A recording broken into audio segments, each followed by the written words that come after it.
Wagonjwa wengi sana, siwezi kuwafikia wote kwa wakati mmoja, bali sikilizeni. Hakika nina furaha kuwa hapa tena usiku wa leo katika jumba hili zuri la mikutano, miongoni mwa kikundi hiki cha watu wa ajabu. Nasi tulikuwa tukiingia huko nje dakika chache zilizopita. Wale watu waliokuwa wamesimama nje barabarani walisema hawangeweza kuingia ndani, nami nikasema vema, huenda nikaweza kuwatafutia nafasi, nao hawangewaacha waje humu. Kwa hivyo nasikitika hatuna nafasi ya kutosha kwa ajili yao. Walisema orofa ya chini ilikuwa imejaa pia, na kwa hivyo tunasikitika kwa hayo, bali tunafuraha kuwa hapa na kufurahia kuona kikundi hiki chema cha wahudumu, wafanyabiashara hapa, nanyi nyote wajumbe kutoka mahali mbalimbali nchini. Nilikuwa na majaliwa makuu kuzungumza asubuhi ya leo kwenye kiamsha kinywa, jambo ambalo nathamini kuwa ni heshima kuzungumza mbele ya watu wema kama hao. Nilizungumzia somo la kapi halitarithi pamoja na ngano. Sikuweza kulimaliza, na halikuwa kosa la yule ndugu. Yeye alijaribu kuwashawishi wasimamizi kuturuhusu kukaa muda mwingine zaidi, bali hakuweza kufanya hivyo. Hakika nathamini hilo, ndugu Dimos. Hilo ni zuri sana. Hakika na washukuru kwa wema wenu kila mmoja, bali hawangeturuhusu tufanye hivyo. Kwa hivyo ilitulazimu kufunga. Itachukua hilo wakati mwingine kumaliza huo. Kapi halitarithi pamoja na ngano. Je, mliuelewa huo ninyi mliokuwa hapa?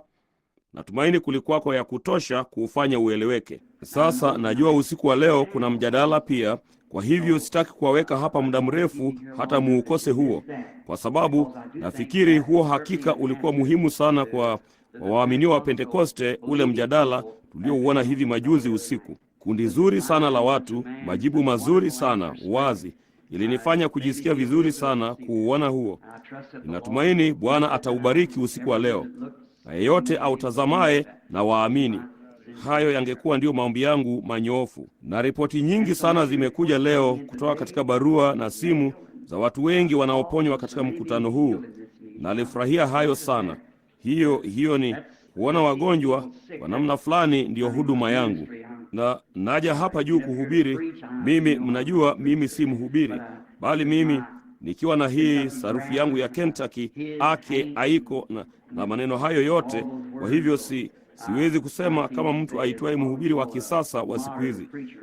Nisingeweza kupachukua mahali hapo kwa sababu sina elimu, bali mimi hupenda kuelezea yale nijuayo kuhusu hilo kwa wengine, ama yale najisikia na yajua kulihusu kwa wengine, vile nimejifunza hilo, jinsi yeye alivyo kwangu.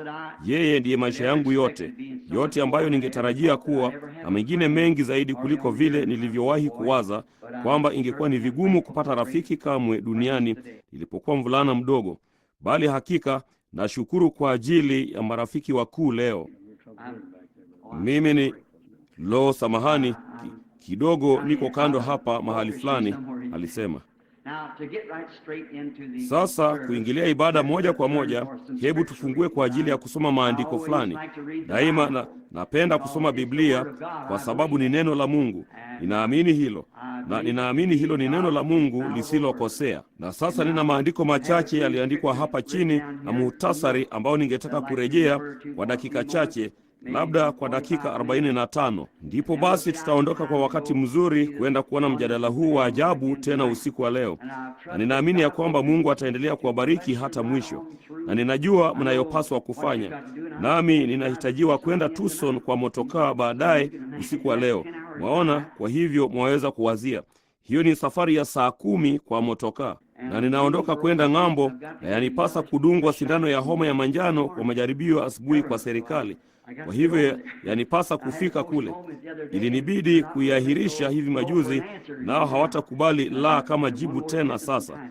Pia nimebakiza kudungwa moja ya pepopunda pamoja na moja ya homa ya chawa na ya kuniongeza nguvu. Kwa hivyo nashukuru sana kwa fursa hii na huu mkutano mzuri tuliokuwa nao kabla ya mikutano hii. Hakika ulisisimua moyo wangu. Ninyi ni kikundi chema cha watu. Natumaini ya kwamba Mungu atawabariki. Wakati saa iliyokuu zaidi, yule mnyama mkubwa mno anayekaa kule juu, aliyejibingirisha ghafla kule Alaska siku chache zilizopita, alirusha mkia wake tena asubuhi ya leo huko chini karibu na Washington. Anaweza kuelekea huku kwa urahisi sana. Na kama Roho Mtakatifu ataniambia dhahiri, Mtu fulani amekuwa akijibu akiniuliza kwamba, je, itatendeka hapa ndugu Branham? La, sijui hayo. Sijui kamwe mpaka ninapojua. Hiyo ndiyo kweli. Kila mara ninataka kuwa mwaminifu kwenu. Mimi sitadhania kuchukua mawazo yoyote ama mengine ninayoamini ama kitu kama hicho. Nikiwaambieni itatendeka. Vema, inampasa yeye kuniambia kwanza, ndipo nitawaambieni. Najua ulimwengu mzima uko katika hali ya kutikisika. Tuko katika wakati wa mwisho. Lakini kitu kimoja ambacho nimejaribu kuwa, ndugu Shakarian alikuwa akisema asubuhi ya leo, jinsi alikuwa akipitia kwenye mistari ya maombi na kufikia chini kule na kuchukua zile kadi kabla watu hawajafika na kuzitazama na kuona kama niliwaambia yale waliokuwa wameandika mle. Wao huandika vitu vya kila namna kwenye kadi zao za maombi, mwajua, naye alitaka tu kuona kama ilikuwa kweli. Alisema toka kwa mamia aliyokuwa amechunguza hapaja kuwepo kosa hata moja. Hapata kuwa na kosa hata moja. Waona, kwa sababu mradi tu ni Mungu. Kama nitajiingiza mwenyewe ndani yake, basi ni kosa papo hapo kwanza. Msichana mdogo ambaye baba yake ameketi akinisikiliza sasa alinijia si muda mrefu uliopita. Alikuwa na ndoto. Akasema, ndugu Branham, ndoto hii maana yake nini? Akasema, sijui dada, itanibidi kutafuta kujua kama Bwana ataniambia. Basi nikaenda na kujaribu kumuuliza Bwana, naye hakuniambia kamwe. Huyo msichana mdogo akarudi tena, akasema, vema, sasa iko wapi tafsiri ya ndoto yangu? Nikasema, njoo hapa mpenzi, uketi chini. Nikasema, baba yako na mama yako ni marafiki zangu wazuri sana, unaona, nao wamekuja kutoka mbali sana huko Kanada, wamestaafu na kukaa huku pamoja nami. Wanaamini haya ninayojaribu kusema, nami sijawahi kusema jambo lolote lisilo kweli kwa yeyote makusudi maishani mwangu. Kama nafikiri najua maana ya hiyo ndoto, lakini hadi nitakapoona hiyo ndoto mimi mwenyewe na halafu yeye aniambie maana yake, siwezi kukwambia. Waona, nikijitungia tu jambo fulani, huenda kukawa na wakati ambapo utanihitaji kati ya uhai na kifo, na ndipo hungalijua kama utaniamini au hutaniamini. Kama nikiwaambieni chochote katika jina la Bwana, ni hivyo kweli. Huyo ndiye aliyeniambia hayo. Na mpaka sasa, miaka hii yote kote ulimwenguni na ulimwenguni mwote haijakosea hata mara moja. Sababu, na sasa mwajua, binadamu hawezi kuwa asiyekosea hivyo. Inahitaji Roho wa Mungu kufanya hayo. Na sasa nina ujumbe ambao ninawajibikia, na mara nyingi nimedhaniwa miongoni mwa watu, vema, labda mtu fulani ambaye hakuketi chini na kuwazia tu kwa dakika moja, ya kwamba mimi nilikuwa mtu mbaya sana, ya kwamba sikuwapenda watu na eti kila mara na waudhi. Na hivyo sivyo, na wapenda watu.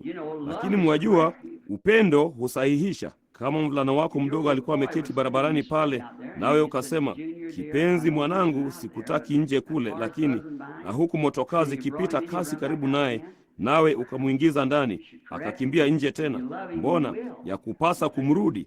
Iwapo unampenda utafanya hivyo.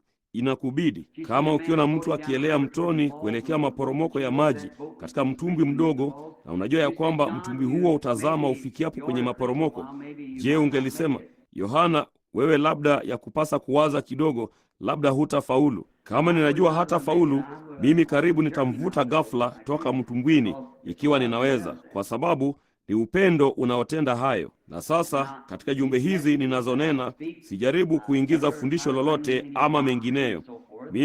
Mimi hufanya hayo katika kanisa langu mwenyewe, bali huku nje miongoni mwa wanaume na wanawake ambao ni wa madhehebu tofauti na mawazo tofauti, mimi hujaribu tu kuileta kwa urahisi, kuielezea, lakini ya kutosha kufikia ambapo kama umezaliwa na Roho wa Mungu, ninaamini utaelewa ninayomaanisha, miongoni mwa Wakristo, Methodisti, Baptisti, Presbiteri na wengineo. Sasa usiku wa leo nataka kufungua Mwanzo sura ya 24. Nataka kusoma nikianza na kifungu cha 12 cha Mwanzo sura ya 24. Naye akasema, Bwana Mungu, Bwana wangu Ibrahimu, na kuomba mambo yangu yajalie yawe heri leo, ukamfadhili bwana wangu Ibrahimu. Tazama, nimesimama hapa karibu na kisima cha maji, na binti za watu mjini wanatoka kuteka maji.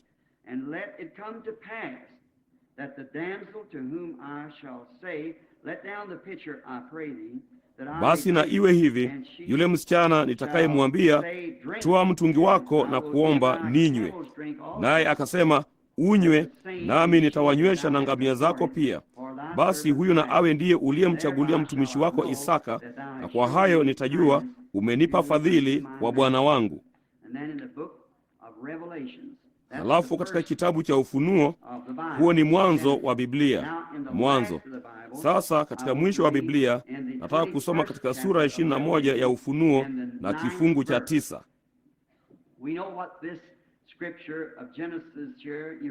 Unajua yale maandiko haya ya mwanzo hapa, soma sura yote ukitaka. Ni Mungu akimtuma Eliezeri, ama Ibrahimu akimtuma Eliezeri, samahani, kumchagulia Isaka bibi harusi. Naye Rebeka mrembo akaja, na katika jibu kamilifu la maombi ambayo Eliezeri mtumishi wa Ibrahimu alikuwa tu ameomba. Sasa katika kifungu cha 9 cha sura ya 21 ya Ufunuo, akaja mmoja wa wale malaika 7 waliokuwa na vile vitasa 7 vilivyojaa yale mapigo 7 ya mwisho, naye akanena nami akisema, njoo huku, nami nitakuonyesha yule bibi harusi, mke wa mwanakondoo.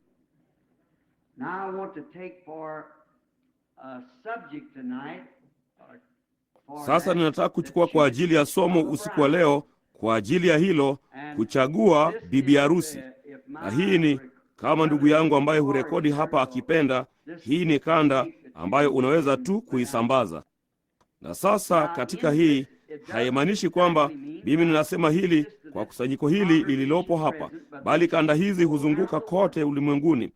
Zinatafsiriwa katika karibu lugha nyingi sana, hata katika nchi za makafiri ulimwenguni kote. Sisi huzituma kanda hizi bure kama chama cha kanisa, nazo zinatafsiriwa na kote kote kupitia misitu ya Afrika na India, na hizi kanda husambazwa ulimwenguni kote.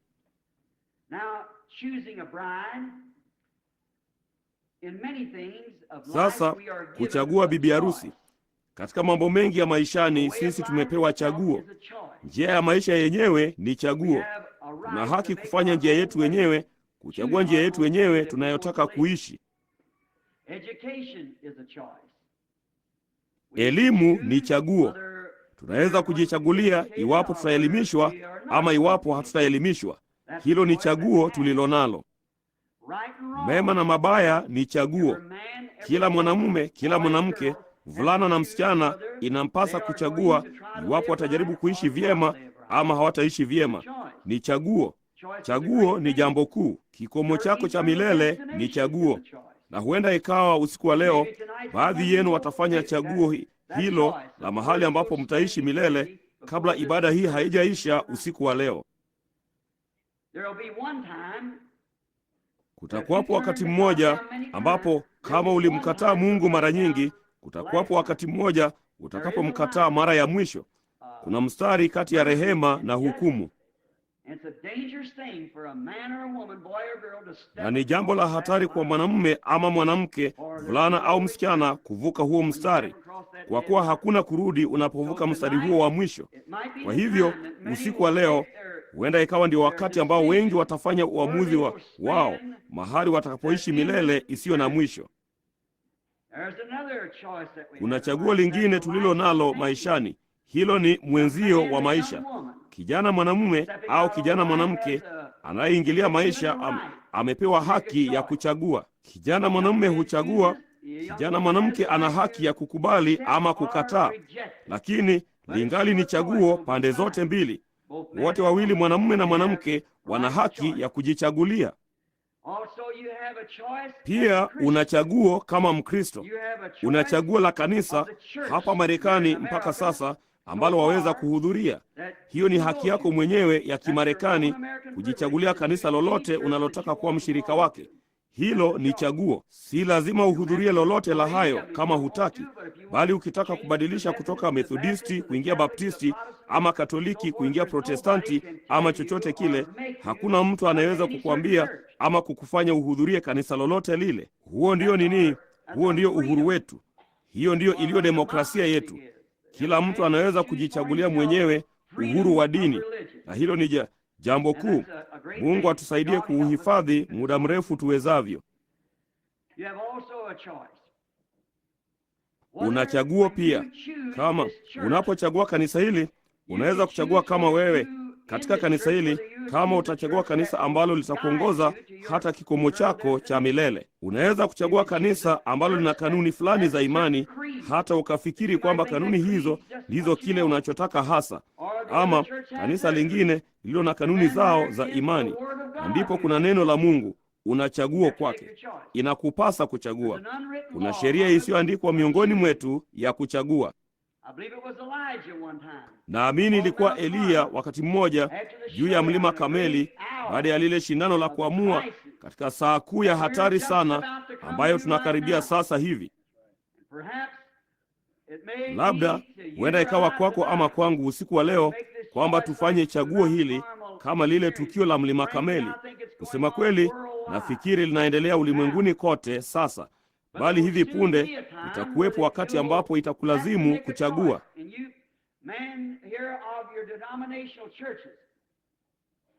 Nanyi wanaume hapa wa makanisa yenu ya kimadhehebu, aminini tu hili ya kwamba ile saa imekaribia sana ambapo itawabidi kuchagua. Ama mtaingia kwenye baraza la ulimwenguni au hamtakuwa dhehebu tena. Itawalazimu kufanya hayo, na chaguo hilo linakuja hivi karibuni.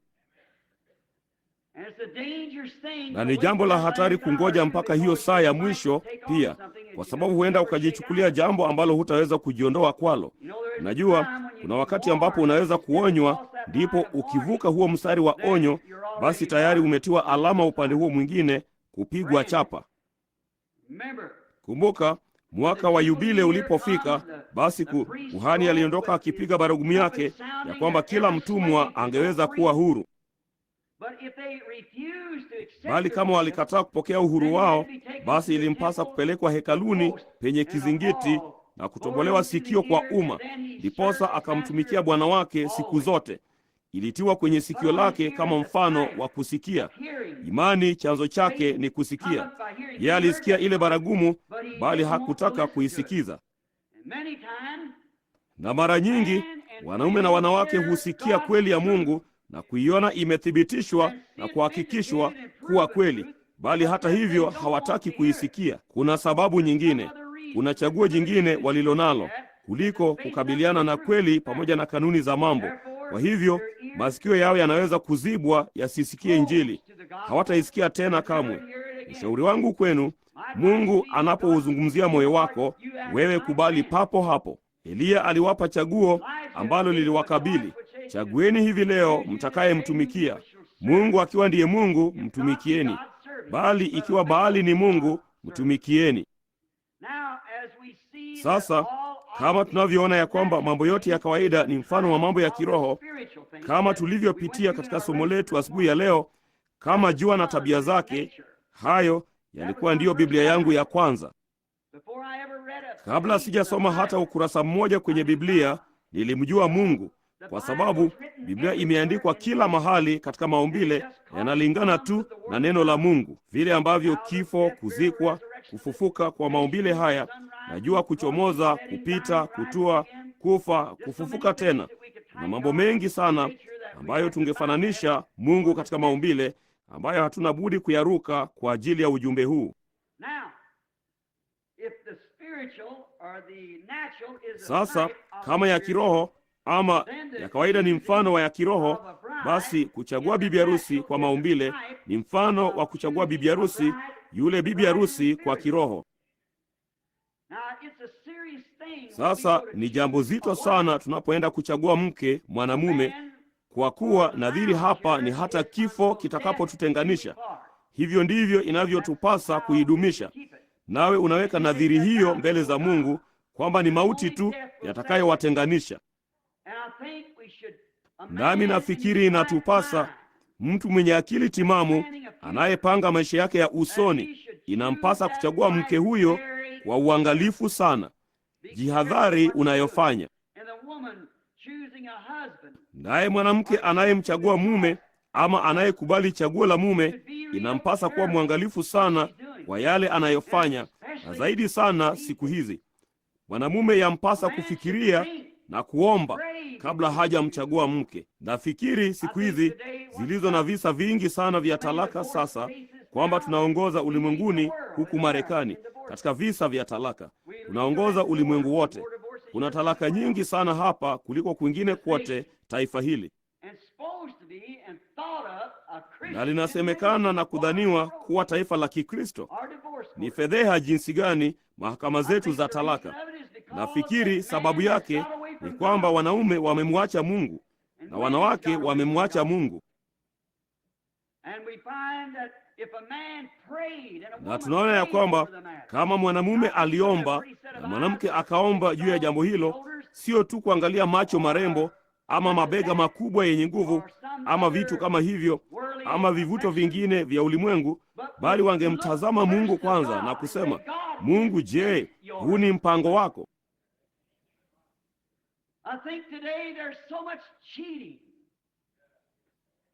Nafikiri siku hizi kuna udanganyifu mwingi sana, kama tu ilivyo shuleni. Watoto wanapokuja asubuhi, watoto wengi walio jirani, walio marafiki zangu, watakuja na kusema, Ndugu Branham, je, utatuombea? Tuna mtihani leo.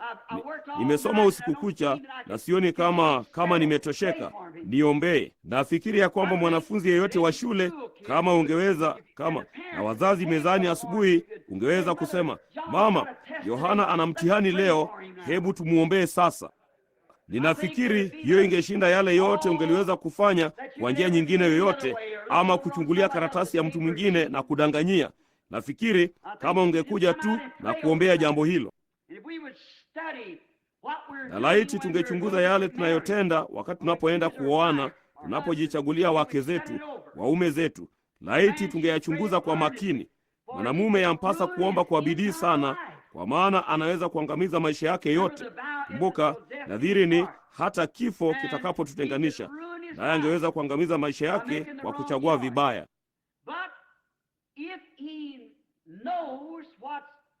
Bali kama anajua ni nini, anachagua vibaya na anaoa mwanamke ambaye hastahili kuwa mke wake, naye anafanya hivyo, haidhuru, basi ni kosa lake.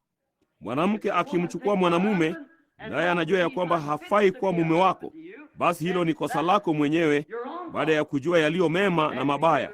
Kwa hivyo hupaswi kufanya hivyo mpaka utakapoomba kwa bidii kabisa. Ni jambo lile lile katika kuchagua kanisa. Sasa huna budi kuomba juu ya kanisa unamoshiriki. Kumbuka, makanisa huwa na roho. Sasa sitaki kukosoa, bali natambua kuwa mimi ni mzee na sina budi kuondoka hapa mojawapo ya siku hizi, nami sina budi kuwajibika kwenye siku ya hukumu kwa yale ninayosema usiku wa leo ama wakati wote mwingine. Nami kwa hivyo sina budi kuwa mkweli kabisa na kushawishika kabisa. Bali hebu naenda kanisani, na kama utachunguza tabia ya hilo kanisa, hebu mwangalie tu mchungaji kwa muda mfupi, na mara nyingi utaona ya kwamba kanisa hutenda kama mchungaji wake.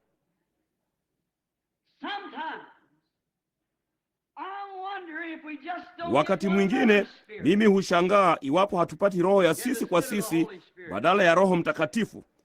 Unafikia mahali ambapo mchungaji ni mtu wa mapinduzi kweli kweli na mwenye vituko. Utaona ya kwamba kusanyiko liko vile vile. Nitakuleta katika kanisa ambamo nimeona mchungaji akisimama anatikisa kichwa chake huku na huko. Hebu liangalie kusanyiko, wao hufanya vile vile. Hebu mchukue mchungaji anaemeza kila kitu kwa pupa. Kwa kawaida kanisa hufanya jambo lile lile. Kwa hivyo kama nilikuwa ninachagua kanisa, ningalichagua kanisa la kweli lenye mafundisho ya kimsingi, linaloamini Injili yote, kanisa la Biblia. Kama ningelikuwa nachagua moja kuwaingiza familia yangu, chagua.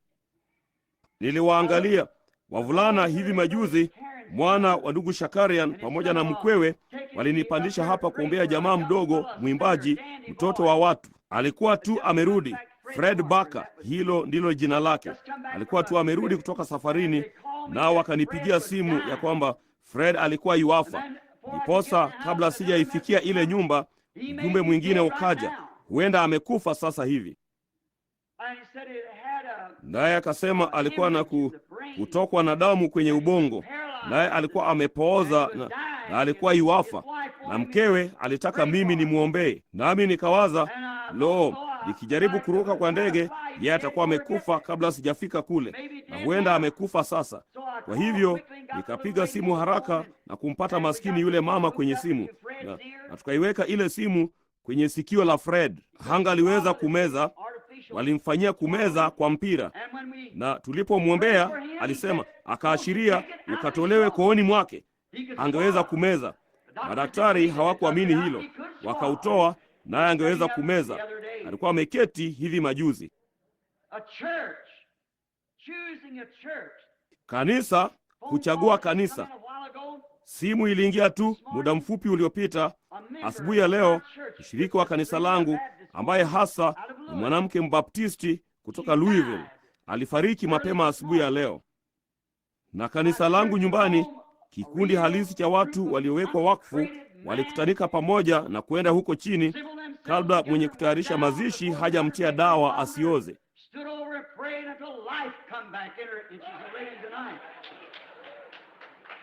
Wakasimama mbele zake, wakaomba hata uhai ukamrudia, naye yuaishi usiku wa leo.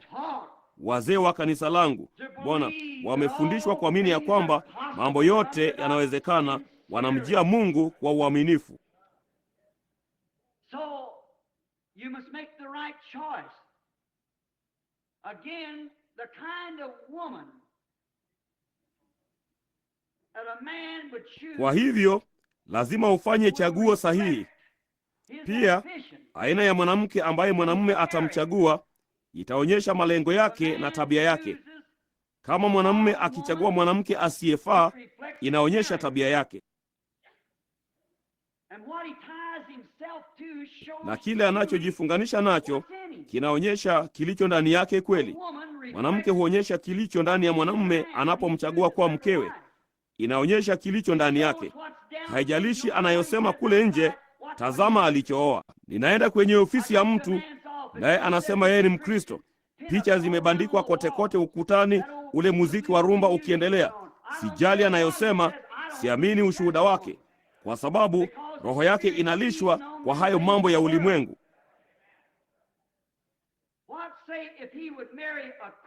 Vipi tuseme kama angelimuoa msichana mwimbaji wa bendi? Ama vipi kama angalioa kipusa wa watu, ama mrembo tu muhuni mambo leo? Inaonyesha yaliyo niani mwake, jinsi nyumba yake ya usoni itakavyokuwa, kwa sababu amemchukua kusudi akawalee watoto wake kwake, na chochote alicho mwanamke huyo, hivyo ndivyo atakavyowalea watoto hao. Kwa hivyo inaonyesha yaliyo ndani ya mwanamume huyo. Mwanamume anayemchukua mwanamke kama huyo huonyesha tu anayowaza kuhusu maisha ya usoni. Je, waweza kumwazia Mkristo akitenda jambo kama hilo? La, Bwana, nisingewaza. Mkristo wa kweli hata watafuta vipusa kama hao na wasichana waimbaji wa bendi na vidosho wa watu. Yeye atatafuta tabia ya Kikristo. Sasa huwezi kuwa na vitu vyote. Yawezekana kuweko na msichana mmoja ambaye ni mrembo sana, na yule msichana mwingine labda yeye ni umbo lake linaonekana bora kuliko huyu.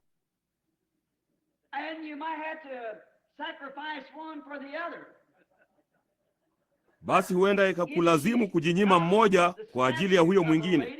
Lakini kama hana tabia ya mama ya mwanamke, na yeye, sijali kama yeye ni mrembo ama si mrembo, ni heri uangalie tabia yake, awe mrembo asiwe mrembo.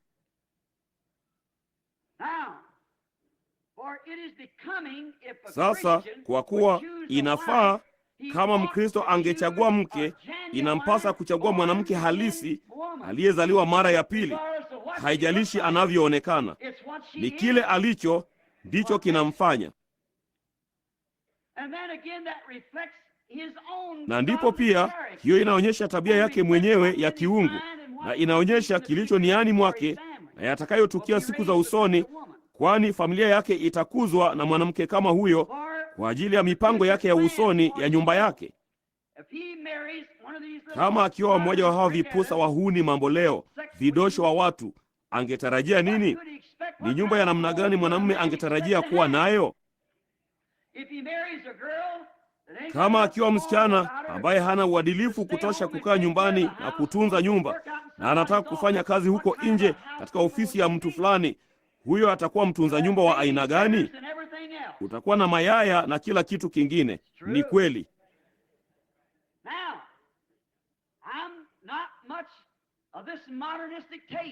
Sasa mimi sipendi sana hii tabia ya kisasa ya wanawake kufanya kazi. Nilipoona hawa wanawake wenye hizi nguo rasmi juu ya pikipiki wakiendesha humu mjini kama polisi, ni aibu kwa mji wowote utakaowaachilia wanawake kufanya hivyo. Mnaona?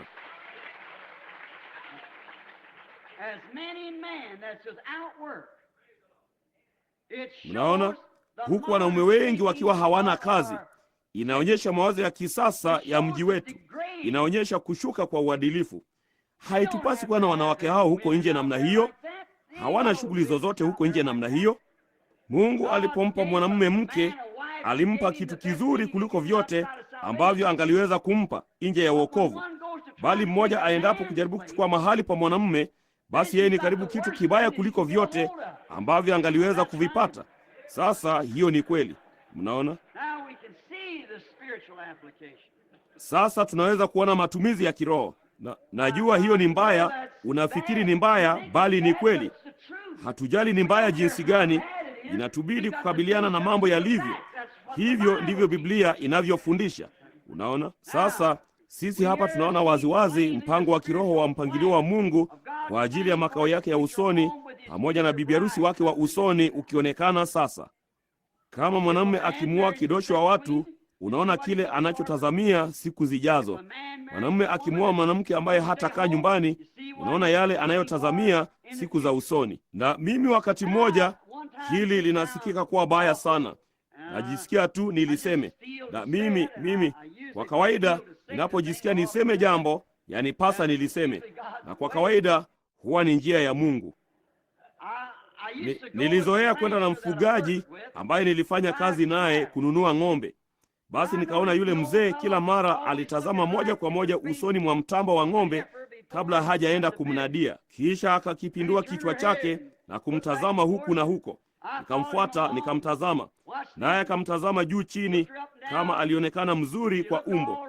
Ndipo akageuka na kumtazama usoni, na wakati mwingine angetikisa kichwa chake na kuondoka. Nikasema, Jeff, nataka kukuuliza jambo fulani. Akasema, endelea Bill. Nami nikasema, mbona kila mara unamtazama ng'ombe huyo usoni?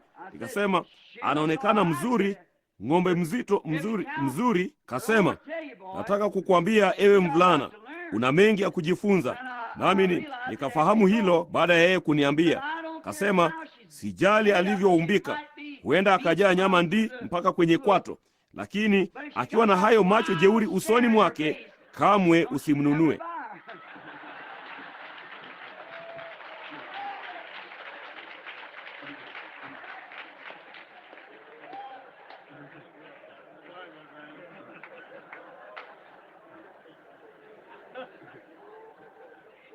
Nikasema, kwa nini hivyo Jeff?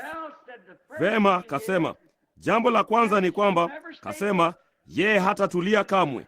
Kisha akasema, jambo la pili ni kwamba hatakuwa mama kamwe kwa ndama wake. Tena akasema, wanamweka zizini sasa, ndiyo sababu yeye ni mnono. Hebu mfungulie. Akiwa na hayo macho jeuri, angetimua mbio hata afe. Nikasema, unajua, kidogo nimejifunza jambo fulani. Naamini haya yanahusu wanawake pia. Kweli, kweli. Hayo macho jeuri yanayong'ara ya kihuni, afadhali usimkaribie ewe mvulana. Hivyo vitu vyote vyenye rangi ya samawati juu ya macho yake. Nami nisingevitaka hivyo.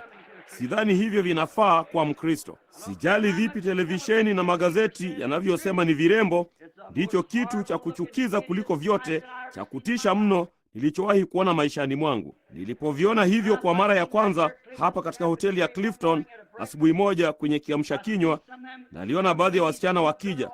Ndugu Aganbright alikuwa tu ndio ameingia na mimi, naye alikuwa ameenda kwenye orofa ya chini, nami nikatazama, ndipo msichana huyo akaingia. Nikawaza, vema, sijui, sikuwa nimeiona hapo kabla. Ilikuwa aina fulani. Lo, ilionekana kama ameoza, mwajua. Kaonekana mtu wa kuchekesha. Sisemi hayo ili kuchekesha. Nasema hayo, mwajua, nimeona ukoma. Mimi ni missionari. Nimeona aina zote za vioja, mwajua, jinsi magonjwa yalivyo. Nami nilitaka kumwendea huyo msichana na kumwambia, mimi ni mhudumu na waombea wagonjwa. Je, ungetaka nikuombee? Nami sikuwa nimewahi kuona kitu kama hicho. Ndiposa hapa kukaja wawili au watatu zaidi wakaingia.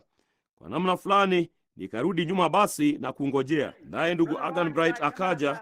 Kwa hiyo nikasema, ndugu Aganbright, huenda yupo hapa. Nikasema, je, ana shida gani mwanamke yule? Unaona? Naye akasema, hiyo ni rangi. Nikasema, vema, jamani.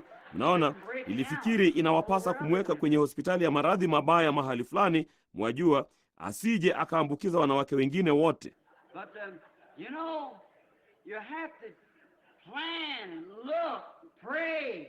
Lakini unajua, inakupasa kupanga, kuchunguza, kuomba unapochagua.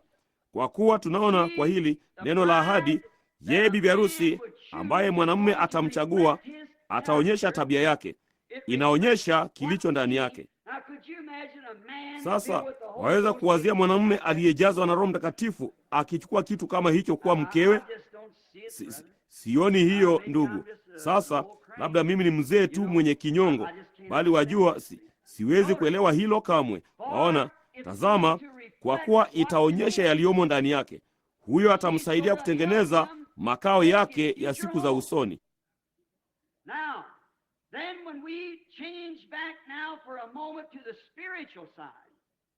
Sasa basi, tunapogeukia sasa kwa muda mfupi upande wa kiroho, basi unapoona kanisa lililoko ulimwenguni likitenda kama walimwengu, likitamani ya ulimwengu, likishiriki ya ulimwengu, likihesabia amri za Mungu kana kwamba yeye hakuziandika kamwe, ndipo unaweza tu kuwaza ya kwamba Kristo hatachukua bibi harusi kama huyo. Je, ungewazia kuchukuliwa kwa hili kanisa la kisasa leo hii kama bibi harusi? Sio na bwana wangu. Si nini? Ni vigumu kwangu kuona hilo. Hapana. Kumbuka sasa, mume na mkewe ni mmoja. Je, ungalijiunganisha mwenyewe na mtu kama huyo? Kama ungalifanya hivyo, hakika kidogo ingalivunja imani yangu kwako. Halafu basi, vipi kuhusu Mungu kujiunganisha na kitu kama hicho, kahaba kupindukia wa kidhehebu? Unafikiri angefanya hivyo? Wenye mfano wa utauwa, lakini wakikana nguvu zake. Yeye hangefanya hivyo kamwe. Hana budi kuwa na tabia yake ndani yake. Kanisa halisi la kweli lililozaliwa mara ya pili halina budi kuwa na tabia iliyokuwa ndani ya Kristo, kwa sababu mume na mke ni mmoja. Na ikiwa Yesu alitenda yale tu yaliyompendeza Mungu, akatii neno lake na kudhihirisha neno lake, bibi harusi wake itamlazimu kuwa na tabia ile ile. Bibi harusi hangeweza kwa vyovyote vile kuwa dhehebu, kwa sababu basi haijalishi ni kiasi gani unataka kusema sivyo, hilo linaongozwa na halmashauri mahali fulani ambayo huliambia litende nini na lisitende nini, na mara nyingi huwa umbali wa maili milioni 1 kutoka kwa neno la kweli. Ni vibaya sana kwamba tuliondoka kwa yule kiongozi halisi ambaye Mungu alituachia kuongoza kanisa. Yeye kamwe hakutuma wazee wa mikoa, kamwe hakutuma maaskofu, makadinali, makasisi, mapapa. Alimtuma Roho Mtakatifu kwa ajili ya kanisa, kuliongoza kanisa. Atakapokuja huyo Roho Mtakatifu, atawaongoza awatie kwenye kweli yote, awafunulie mambo haya ambayo nimewaambia, awakumbushe, na mambo yajayo atawapasha habari zake.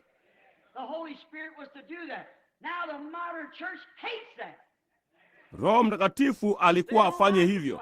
Sasa kanisa la kisasa linamchukia huyo, hawamtaki. Kwa hivyo ingewezaje kuwa bibi harusi wa Kristo? Watu wa siku hizi wanachagua dhehebu la kisasa. Inachofanya inaonyesha tu kuelewa kwao kubaya kwa neno. Sikusudii kuudhi, ila nataka iingie ndani vya kutosha hata utaichunguza. Nimewaoza waume na wake wengi, lakini kila mara hunikumbusha juu ya Kristo na bibi harusi wake. Mojawapo ya ndoa nilizounganisha hapa wakati fulani uliopita ilikuwa jambo kuu sana maishani mwangu. Imekuwa miaka kadhaa iliyopita, nilipokuwa tu ni mhudumu kijana. Ndugu yangu alikuwa akifanya kazi kwa PWA.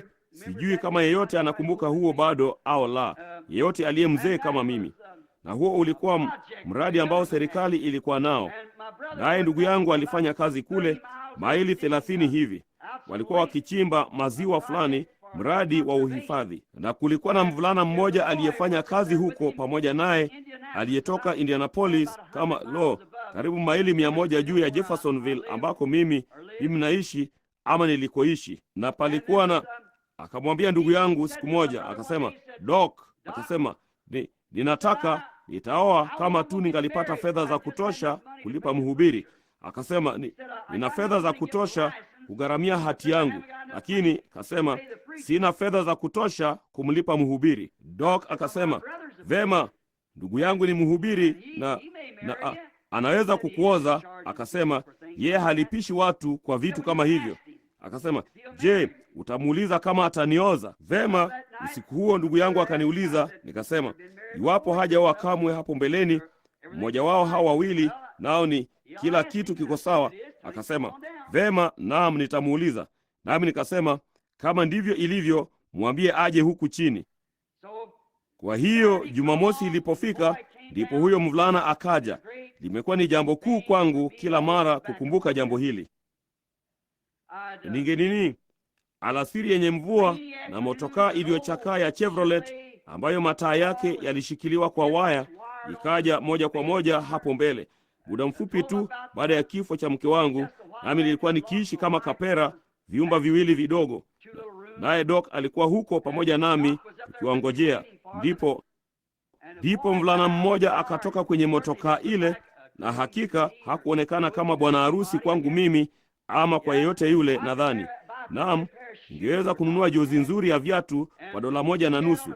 Naye alikuwa na jozi iliyochakaa kabisa, na suruali yake ilikuwa yenye kupwaya mno, naye alivalia moja ya haya makoti ya ngozi ya fuko. Sidhani wengine wenu wazee mngeweza kukumbuka.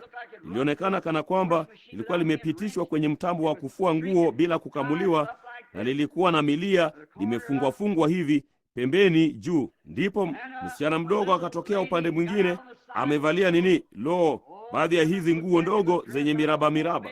Sijui ilikosea kuita aina hiyo ya kitambaa wakati mmoja. Gingham, naamini ndivyo kinavyoitwa. Na kwa hivyo ilikuwa, nimeitaja vibaya tena, nafanya hivyo kila mara. Nami nikasema, akatoka kwenye motokaa ile na wakaja kwenye vipandio. Basi walipoingia ndani, maskini msichana yule, nadhani karibu yote aliyokuwa nayo tu ni sketi, wala hakuwa na viatu hata miguuni. Alikuwa amesafiri kwa miguu kutoka Indianapolis, huku akiomba lifti akishuka kuja. Alikuwa na maskini nywele zilizoning'inia chini mgongoni katika misuko mirefu iliyoning'inia mgongoni mwake.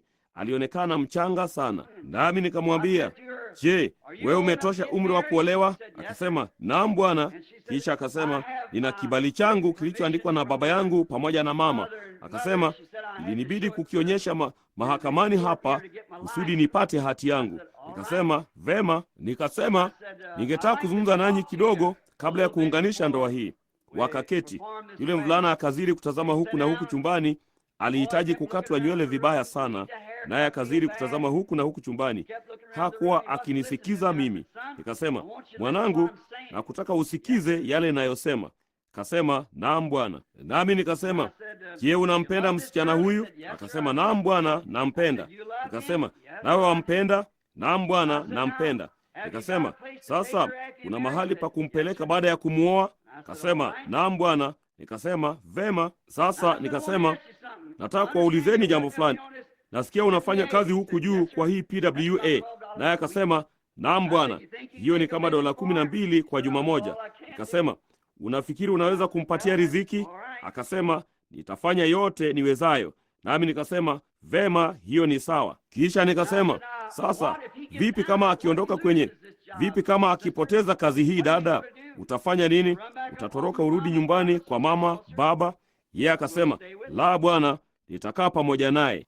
Nami nikasema, vipi bwana, kama una watoto 3 au 4 na huna cha kuwalisha na huna kazi yoyote, utafanya nini? Utamfukuza? Kasema, la bwana, nitajitahidi zaidi, tutafaulu kwa vyovyote vile. Nikajihisi duni. Ndipo nikaona ya kwamba kweli alimpenda msichana huyo, nao walipendana, nikawaoza. Kisha nikashangaa alikompeleka. Siku chache nikamuuliza ndugu yangu Doc kuwa ni wapi. Akasema, shuka uende New Albany, mji mdogo chini yetu, na kule chini mtoni ambako nilikuwa nimeweka mabati nilikoenda kila siku nilipokuwa mchunguzi wa nyaya za nguvu za umeme.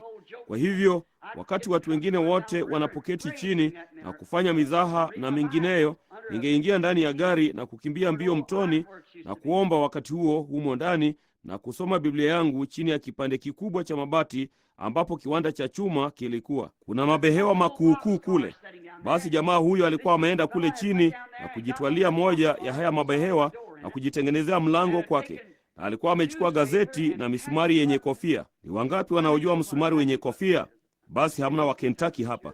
Ni chukua tu kipande cha kadibodi, kitie kijikofia msumari bapa, na ndipo ukipigilie ndani ya huo ndio msumari wenye kofia. Kwa hivyo walikuwa wameiweka kote. Naye alikuwa amepanda kule juu kwenye kiwanda cha chuma na kujiokotea vikorokoro na kujitengenezea kipandio cha kupandia. Pia akaokota masanduku yaliyochakaa na kujitengenezea meza. Nami nikawaza, siku moja nitashuka niende nikaone wanavyoendelea. Yapata miezi 6 hapo mbeleni, nilimwoza binti wa E.V. Knight kwa mwanawe E.T. Slider. E.V. Knight, mmoja wa watu matajiri sana walioko kwenye mto Ohio, na kusimamia viwanda vikuu kule vya kutengenezea hizi nyumba za kuunganishwa na kadhalika. Naye Slider, E.T. Slider, ana kampuni ya kokoto na changarawe, watoto wa mamilionea. Nami nilikuwa nimewaoza. Nami nikarudi mahali fulani, nikajizoeza hayo yapata muda wa majuma 2, na kurudi kwenye kibanda na kupiga magoti kwenye mto, na sherehe zote na mengineyo niliyopata kupitia, karibu yaliyonibidi kupitia, kusudi nikamuoze huyo mume na mke. Na walipojitokeza, mbona walikuwa mume na mke huyu mwingine walisimama tu pale katika chumba kidogo kikuukuu ambapo tulikuwa na kitanda cha kupumzikia na kitanda kilichokunjwa, bali wote waliozwa kwa sherehe ile ile. Ndipo basi siku moja niliwaza ningeshuka niende nikawatembelea hawa mke na mume matajiri. Haikuwa lazimu kufanya kazi. Baba zao walikuwa mamilionea, walikuwa wamewajengea makao mazuri. Hakika huyu E.V. Knight juu hapa kilimani, vinundu vya milango yake vina kipimo cha 14 cha dhahabu kwenye jumba lake kuu. Kwa hivyo waweza kuwazia aina ya makazi wanamoishi. Haikuwa lazimu kufanya kazi. Walikuwa wakipewa motoka nzuri aina ya Cadillac kila mwaka, na hakika ni watoto tu, na walikuwa na kila kitu walichotaka. Nilipotembelea huko siku moja, sasa nilivyofahamiana nao, mmoja wa rafiki zao alikuwa rafiki yangu msiri. Ni kama sote tuliunganika pamoja, na hivyo ndivyo nilivyopata kuwajua waliponitaka niwaoze. Kwa hiyo nikaenda kuwatembelea. Nikashuka kutoka kwenye Ford yangu kuukuu nje na kupanda vipandio. Ndipo nikafika kidogo karibu kupita kiasi, nami nikawasikia. Nao walikuwa wakigombana vikali. Walioneana wivu. Walikuwa wametoka kwenye dansi. Je, alikuwa msichana mrembo kweli kweli. Tena kwa namna fulani alikuwa mmoja wa hawa malkia wa urembo.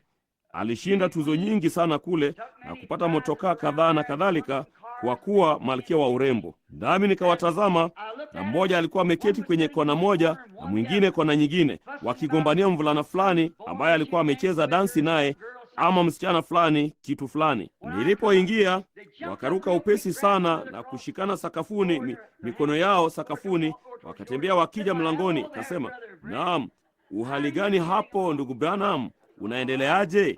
Nikasema, vyema, mwaendeleaje nyote? Na mume akasema, mimi tuna furaha sana, sivyo mpenzi? Naye mke akasema, naam mpenzi.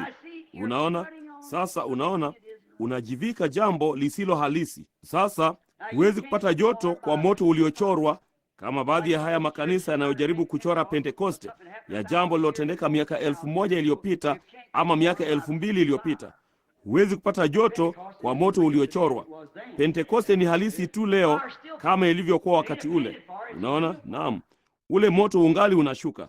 Si moto wa kuchorwa, ni moto halisi. Kwa hivyo hao tu hapo. Unaona? Singelitaka kuishi hivyo.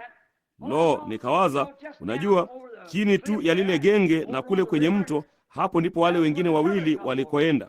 Na aliwaza, Jumamosi moja alasiri nitajipenyeza kule chini na kuona vile walivyokuwa wakiendelea. Kwa hiyo mimi, mchafu usoni, huku nimevalia surupwenye chafu, nimebeba vifaa vyangu, nikawaza nitawatembelea kisiri.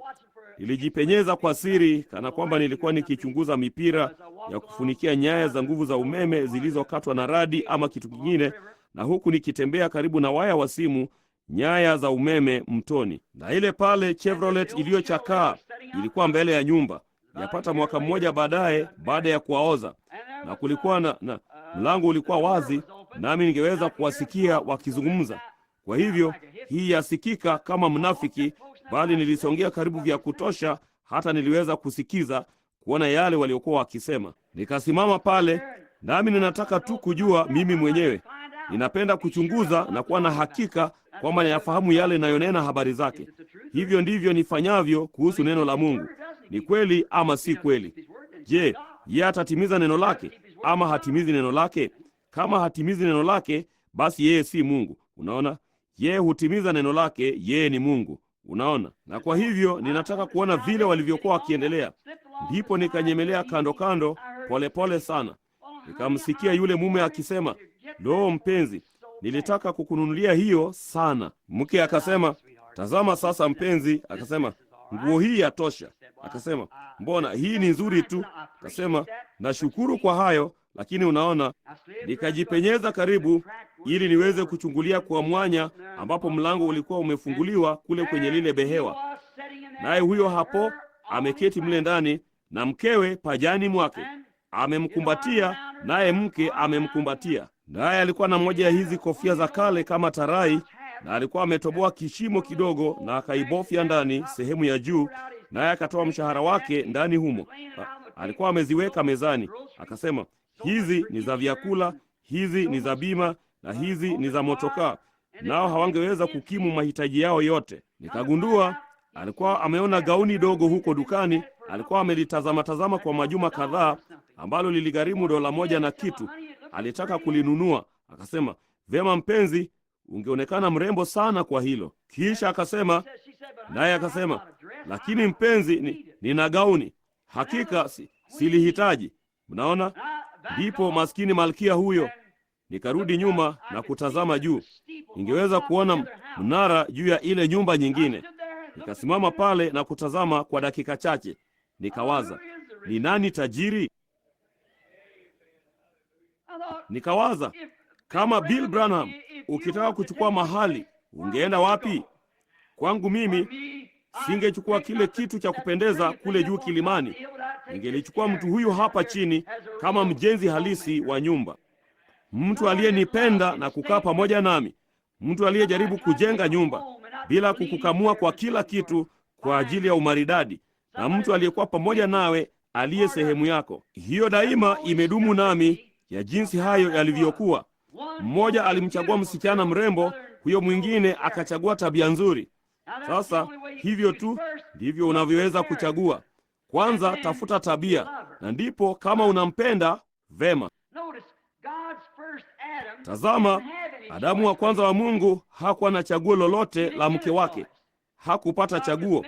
Mungu alimfanyia tu mmoja, naye hakupata kumchagua. Ndipo tunaona ya kwamba alimuongoza vibaya mbali na neno la Mungu.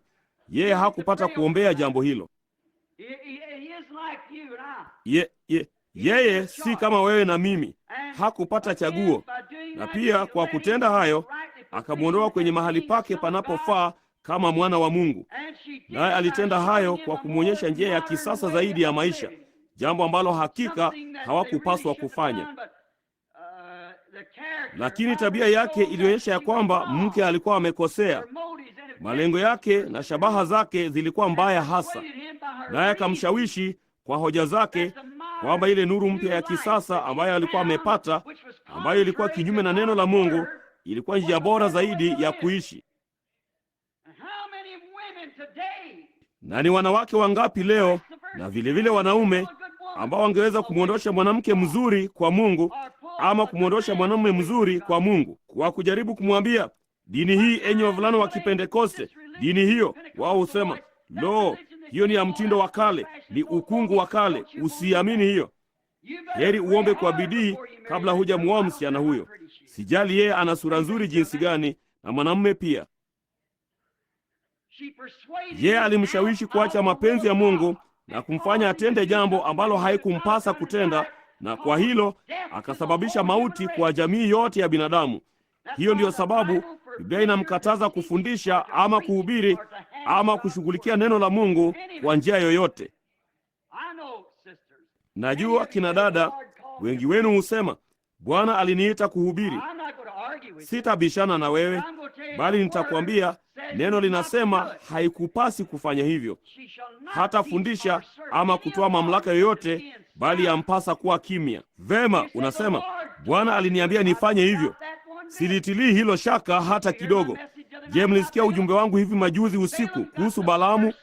Balaamu alipata uamuzi wa kwanza waziwazi wa Mungu, usitende hayo, bali aliendelea kujipumbaza hata mwishowe Mungu akamwambia aende akatende hayo. Mungu anaweza akakuruhusu kuhubiri. Sisemi hakufanya hivyo, bali si kulingana na neno lake la asili pamoja na mpango, kwa sababu yampasa awe mtiifu kama isemavyo Torati. Ni kweli, kwa hivyo hapaswi kufanya hivyo. Sasa angalia tena jinsi bibi harusi wa kawaida alivyo mfano wa kiroho. Neno nasema ya kwamba mwanamke alifanyika kwa ajili ya mwanamume, wala si mwanamume kwa ajili ya mwanamke. Sasa nitazungumza na kwa nini kwa dakika chache juu ya bibi harusi wa Kristo, bali najaribu kuwaonyesha msingi wake. Mwanamke alifanyika kwa ajili ya mwanamume, wala si mwanamume kwa ajili ya mwanamke. Hiyo ndiyo sababu chini ya Torati ya kale, ambapo kwa wanawake wengi kulikuwa halali, mwangalie Daudi akiketi kule chini mwenye wake 500, na Biblia ilisema alikuwa mtu aliyeupendeza moyo wa Mungu, akiwa na wake 500, naye Sulemani akiwa na 1000, bali hapana mmoja wa hawa wanawake angaliweza kuwa na mume mwingine. Chukueni kanda yangu kuhusu ndoa na talaka, ambapo juu ya mlima kule Tucson, hapa si muda mrefu uliopita, ilikuwa kule juu nikiomba kwa ajili yake. Wao waliruhusu wanafunzi waondoke shuleni wakaitazame ile nguzo ya moto ikiuzunguka ule mlima na kufanya umbo la faneli, mbele nyuma, juu chini. Watu wa karibu hapa wanajua hayo hapo, na wakaiona. Nayo nini? Aliponiambia ukweli kuhusu haya maswali ya ndoa na talaka, kama kuna upande mmoja unaoenda hivi na mwingine unaoenda vile, hapana budi kuwepo na kweli mahali fulani. Baada ya ile mihuri 7, yeye alionyesha ukweli wake ulivyo. Angalia sasa, yeye asingeweza kuwa na zaidi ya mume mmoja, kwa sababu mwanamke alifanyika kwa ajili ya mwanamume, wala si mwanamume kwa ajili ya mwanamke. Wote hawa wanawake 500 walikuwa tu ni mke wa Daudi. Nayo ilikuwa ni mfano. Kristo atakapoketi kwenye kiti cha enzi katika ule utawala wa miaka 1000, bibi harusi wake hatakuwa mtu mmoja, bali itakuwa ni makumi ya maelfu bibi harusi wote katika mmoja. Naye Daudi alikuwa na wake wengi kama watu binafsi, bali wote pamoja tu walikuwa ndio mke wake, kama vile mwili wote wa waaminio ni bibi harusi wa Kristo, maana ni yeye mwanamke, yeye alikuwa mwanamume. Sasa sisi tulifanyika kwa ajili ya Kristo, Kristo hakufanyika kwa ajili yetu. Hivyo ndivyo tunavyojaribu kufanya siku hizi katika vitabu vyetu vya kiada, ni kujaribu kufanya neno ambalo ni Kristo litufai sisi, badala ya sisi kujaribu kujifanya wanaofaa kwa neno. Hiyo ndiyo tofauti. Mtu anapomchagua msichana fulani kutoka kwa familia fulani, hapaswi kutegemea urembo, kwa kuwa uzuri wa uso hudanganya, na urembo wa kisasa wa ulimwenguni ni wa Ibilisi. Lo, namsikia mtu fulani akisema huko nje, jihadhari hapa mhubiri. Nasema ya kwamba mambo haya katika ulimwengu huu yanayoitwa marembo ni ya Ibilisi kabisa. Nitawathibitishieni. Basi Kwa minajili ya tamshi hili, hebu na tuchunguze neno takatifu la Mungu kuona kama hilo ni kweli ama si kweli. Na baadhi yenu wanawake mnataka kuwa warembo sana. Angalieni unakotoka. Hapo mwanzo tunaona ya kwamba Shetani alikuwa mrembo sana hata akawadanganya malaika. Naye alikuwa malaika mwenye sura nzuri sana kushinda wengine wote. Ilionyesha inatokana na Ibilisi. Methali ilisema, Sulemani alisema, uzuri unapita upesi. Hiyo ni kweli. Dhambi ni maridadi, hakika ndivyo ilivyo, inavutia.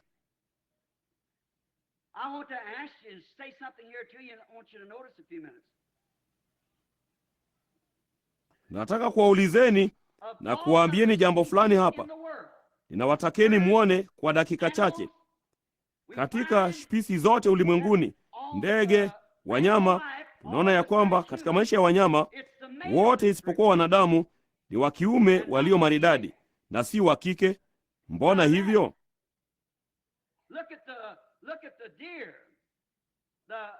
Muangalie nani? Muangalie kulungu dume mkubwa wa kupendeza na pembe zake, na maskini jike lake kaidi. Muangalie kuku mdogo mwenye madoadoa na jimbi mzuri mwenye manyoya.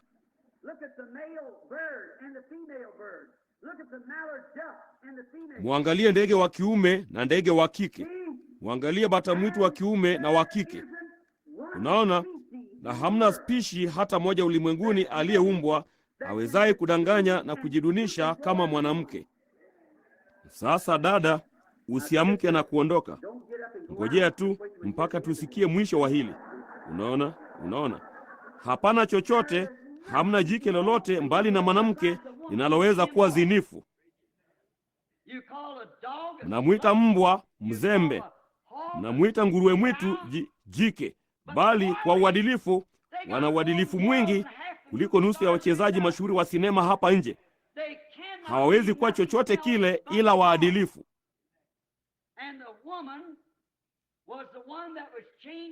Na mwanamke alikuwa ndiye aliyebadilishwa kwa ajili ya upotovu. Hiyo ni kweli. Unaona mahali urembo unamwelekeza. Sasa hiyo ndiyo sababu kwamba siku hizi tunaona kwamba urembo wa wanawake unaongezeka. Hebu mchukue Paul Bryan. Je, uliwahi kuona picha yake? Alidhaniwa kuwa mrembo mkuu wa Marekani. Hamna mtoto yeyote wa shule kutoka shule yoyote ambaye hangalimweka kwenye safu ya nyuma. Je, najua ya kwamba inapaswa kuwa hivyo? Je, mlijua ya kwamba Biblia inasema ya kwamba hivyo ndivyo itakavyokuwa? Je, najua ya kwamba kule kuanguka kulikuja kupitia kwa wanawake hapo mwanzo, na kuanguka mwisho utamalizikia vile vile, wanawake wakiingia mamlakani na kuwatawala wanaume na kadhalika. Mnajua maandiko yanasema hivyo. Mnajua siku atakapovalia nguo za mwanamume na kukata nywele zake, mambo haya yote ni kinyume na neno la Mungu. Na je, mnajua yeye anawakilisha kanisa? Ukitazama yale wanayofanya wanawake, utaona yale kanisa linayofanya. Hiyo ni kweli kabisa. Sasa hiyo ni kweli tu kama neno la Mungu lilivyo kweli. Hamna jike lingine ambalo limefanywa linaloweza kujishusha kama mwanamke anavyoweza kujishusha. Na hata hivyo, kupitia hapo, kwa ajili ya kufanywa kutoka, yeye hakuwa katika ule uumbaji wa asili. Majike wengine wote walikuwa kwenye ule uumbaji wa asili. Ndege wa kiume na wa kike, wanyama wa kiume na wa kike.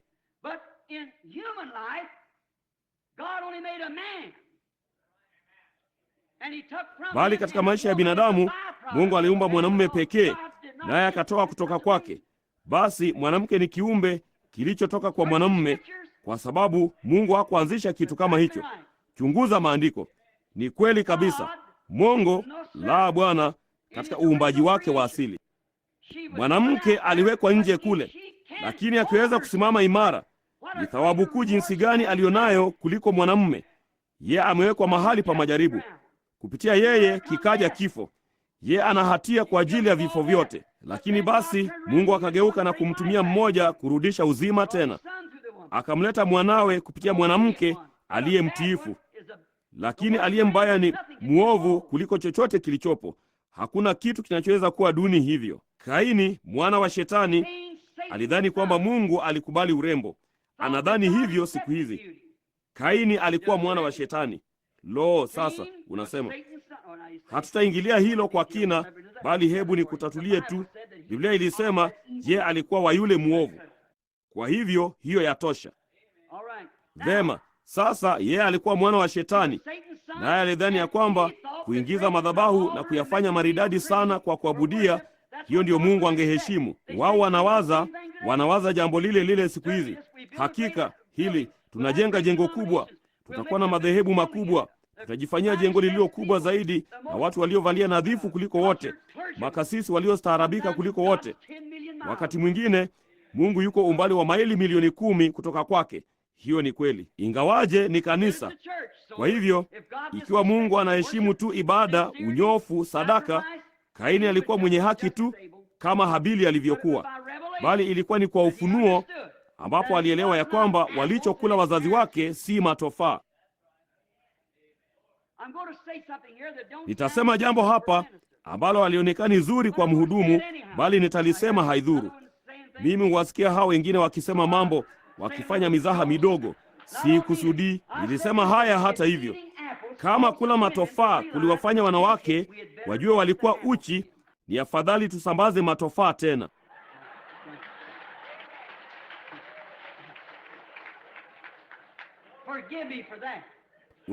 Unaona, samahani kwa hayo, bali kusudi tu libadilike. Nimewashikilia hapa huku nikinena kuhusu wanawake na kadhalika, nataka kuwaburudisheni kwa dakika moja kwa ajili ya yale yanayofuata. Sasa tazama wewe, haikuwa matofaa, tunajua hayo. Kanisa limekuwa katika siku hizi, na mafanikio yake, kama mafanikio mengine yote yaliyobuniwa na mwanadamu, linakuwa la kisayansi. Wanajaribu kutengeneza kanisa la kisayansi la kuvutia kwa picha pamoja na minara mikubwa, na ni vibaya sana kwamba Wapentekoste waliingia katika mkondo huo. Mngelikuwa afadhali zaidi mkiwa na tari kule pembeni na Roho wa Mungu akiwazunguka, lakini mnajaribu kujilinganisha na hao wengine kwa sababu mmekuwa dhehebu. Hiyo ndiyo iliyosababisha hilo. Unaona, makanisa yanajaribu kuwa ya kisayansi. Basi kumbuka, mwanadamu anavyopata usitawi kwa sayansi, ndivyo anavyojiua kila siku. Alipovumbua baruti, angalia kile ilichofanya. Alipovumbua motokaa, inaua zaidi ya vile baruti inavyoua. Sasa amejipatia kombora la hidrojeni. Unashangaa atakayofanya na hilo. Naam, ndivyo lilivyo kanisa. Linavyojaribu kufanikiwa kwa sayansi, kwa mipango ya kujibunia ya binadamu, inakupeleka mbali zaidi kutoka kwa Mungu na kukuingiza mautini kuliko ilivyokuwa kwanza. Hiyo ni kweli. Usichague kanisa lako ulivyochagua mke wako. Unaona, yale sayansi iliyomfanyia yalikuwa ajabu, bali ni afadhali ujiepushe na kanisa lako katika hayo. Alitengeneza rangi, poda na vitu hivi vingine vyote. Chagua kwa tabia ya neno lake. Sasa hebu na tulinganishe bibi harusi wa kawaida wa siku hizi na anayejiita bibi harusi wa kanisa wa siku hizi. Linganisha mwanamke anayeenda akaolewe siku hizi. Sasa angalia tu yale sayansi imemfanyia. Yeye hujitokeza kwanza akiwa amezikata nywele zake, na moja ya mitindo hii ya nywele ya Jacqueline Kennedy, unaona, ama kitu kama hicho. Na unajua Biblia inavyosema? Biblia hakika inampa mwanamume akitaka haki ya kumwacha kwa talaka kama akifanya hivyo. Ni mwanamke mwenye sifa mbaya ambaye atazikata nywele zake. Biblia ilisema hivyo. Kweli. Hamkujua hilo, eh? No, naam. Ninahubiri sana California kwenu kutokujua hayo. Hiyo ni kweli. No, naam. Inanifaidi nini? Wanafanya hivyo, haidhuru. Huwezi kumchukua nguruwe na kubadilisha jina lake kumfanya mwanakondoo. Tazama, mtanichukia baada ya haya, bali mtaijua kweli. Unaona? Tazama, hebu tuvilinganishe. Huyu hapa iwaja amejaa rangi, kitu ambacho siye. Bibi harusi wa kisasa. Mnawishe uso wake, mume angelimtoroka labda. Angekushtusha mno ukiondoa rangi hiyo yote kutoka kwake. Vivyo hivyo kanisa kubwa lililopakwa rangi upande wa mbele. Theolojia motomoto ya wauza vipodozi. Wote wawili wana uso mrembo bandia, urembo uliobuniwa na binadamu, wala si urembo uliofanywa na Mungu. Hamna tabia ya kutosha kwa yeyote wao. Tazama, kama tu shetani ya kutosha kudanganyia. Linganishe bibi harusi wa kisasa naye sasa. Anavaa kaptura, anajipaka rangi, anakata nywele zake, kuvalia nguo zinazoonekana kama wanaume na kumsikiza mchungaji aliyemwambia hayo ni sawa. Yeye ni mdanganyifu. Ataadhibiwa kwa hayo huko ng'ambo. Hiyo ni kweli. Anafanya hayo kudanganya, kujifanya kitu asicho. Hivyo ndivyo kanisa litendavyo. Wanapata DD, PhD, LLD kubwa. Kwa hiyo mnasema mchungaji wetu ni hivi, vile na vinginevyo. Huenda hamjui Mungu zaidi ya Mhotentoti anavyojua hekaya za Kimisri. Hiyo ni kweli kweli. Ana baadhi ya ujuzi wa seminari ya theolojia, bali hamjui Mungu hata kidogo. Kanisa la kisasa na rangi zao za kithiolojia wana wanawake wao wote ambao utukufu wao umenyolewa, na akina riki wao na wachungaji walio nao kama Yezebeli, ikiwa kulikuwako mmoja. Nywele zilizokatwa, kaptura, rangi, vyote vimetengenezwa kwa ladha ya kithiolojia. Hivyo ndivyo kanisa linavyosimama kweli, bali tabia yake ya kiroho iko mbali sana na kule kwa mtunzaji nyumba ambaye Yesu Kristo anakuja kumpokea. Kama Mkristo yeyote angemwoa mwanamke kama huyo, inaonyesha kuwa ameanguka kutoka kwa neema. Ladha yake ya Mungu na ladha yake ya makazi, jinsi makazi yanavyopaswa kuwa, iko mbali anapomchagua mwanamke kama huyo. La, Bwana, hakika asingeridhisha ladha ya Mkristo. Tabia yake ya kiroho iko kwenye kiwango cha chini kabisa. Amekufa katika urembo wa kimadhehebu na tamaa ya ulimwengu. Hapo hasa ndipo kanisa linaposimama siku hizi. Limemuuzia shetani tabia yake liliyopewa na neno kwa ajili ya dini ya kisayansi ya kujibunia, ambapo lilikuwa na haki kama kanisa la Mungu kudumu na neno la Mungu na kuwa na Roho Mtakatifu akitenda miongoni mwao, akiunganisha ule mwele pamoja na neno na upendo wa Mungu. Badala yake likauza haki yake ya mzaliwa wa kwanza kama Esau na kuchukua dhehebu ambalo lingemruhusu kutenda hayo chochote alichotaka. Naam, kusudi tu lipate kupendwa na watu kama mama yake alivyofanya kule Nikea, Rumi. Neno la Mungu, lo, jinsi imeingia katika milki yetu ya Kipentekoste. Ni vibaya sana, bali ilifanyika hivyo. Angalia kwa muda mfupi mtawa katika kanisa Katoliki. Mwanamke huyo ili kuwa mtawa, na anapochukua ule utaji wa mwisho, yeye amejitolea kabisa kwa kanisa hilo. Yeye nafsi, mwili na roho ni mali ya kanisa hilo. Yeye hana nia yake mwenyewe, hawezi kuwa nayo. Anapochukua utaji huo wa mwisho, hana nia yake mwenyewe, hana hiari yake mwenyewe. Tazama nje hapa kwamba shetani hufanya walio wake wa uongo kama walio wa kweli. Kanisa la kweli la Kristo, bibi harusi, amejitolea sana kwake na kwa neno lake lililoahidiwa. Hata nia ile ile iliyo ndani ya Kristo imo ndani yako. Ni tofauti jinsi gani! Na tunaona leo hii kwamba kanisa la kisasa, kanisa la kisasa la ulimwengu, kanisa la kisasa la ulimwengu, na pia kwamba lile kanisa la kiroho, yote mawili yametiwa mimba kuzaa wana. Mmoja wao, uzazi wa kidhehebu, utafanyika moja ya siku, ili siku hizi katika baraza la makanisa ulimwenguni ambalo litauzalia ulimwengu yule mpinga Kristo kupitia dhehebu. Hiyo ni kweli kabisa. Huenda nisiishi kuona hilo, naamini nitaliona. Bali ninyi vijana, kumbukeni ya kwamba mlimsikia mhudumu akisema hivyo.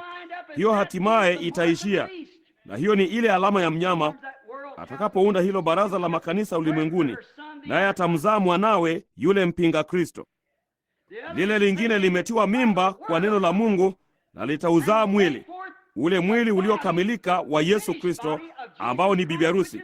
Mwili wa Kristo haujakamilika bado. Ni wangapi wanajua hilo? Mwanamume na mwanamke ni mmoja, naye Kristo ni mwili mmoja, neno. Bibi harusi itambidi kuwa sehemu iliyobakia ya mwili huo, na hao wawili pamoja wanafanya mwili huo mmoja tena, kama Adamu alivyokuwa hapo mwanzo. Mwanamume mkewe ni mmoja. Sasa yeye, yule bibi harusi wa kweli, amejitolea kwake sana, hata hatumii tena nia yake mwenyewe. Nia yake hakika ni mapenzi yake, nayo mapenzi yake ni neno lake. Sasa muangalie huyu anayedhaniwa kuwa bibi harusi aliyechaguliwa na binadamu, na ulinganisho wa kiroho na wa kawaida wa siku hizi. Yezebeli wa kisasa aliyerogwa na Ahabu wake, urembo wa wauza vipodozi na kila kitu.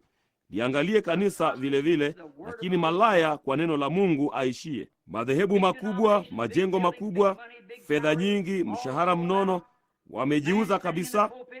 Watu wanasimama mimbarani wakiidhinisha kuwa hayo ni sawa na kuacha waendelee nayo. Udanganyifu mtupu, hivyo tu. Hakika ni wakati wa kanisa la Laodikia lililo kipofu, jinsi hasa Biblia ilisema lingekuwa. Kasema, mimi ni tajiri, nimeketi kama malkia, sina haja ya kitu, nawe hujui ya kuwa wewe ni maskini, mwenye mashaka, kipofu, mnyonge, uchi, nawe hujui. Kama hiyo si Bwana asema hivi, Ufunuo 3, sijaisoma kamwe. Hivyo ndivyo alivyo, wala hajui. Wazia hayo. Kama ungelimwambia mwanamume ama mwanamke barabarani aliyekuwa uchi wa mnyama na kuambia walikuwa uchi, nao akasema shika lako, mbona pana upungufu wa akili hapo mahali fulani.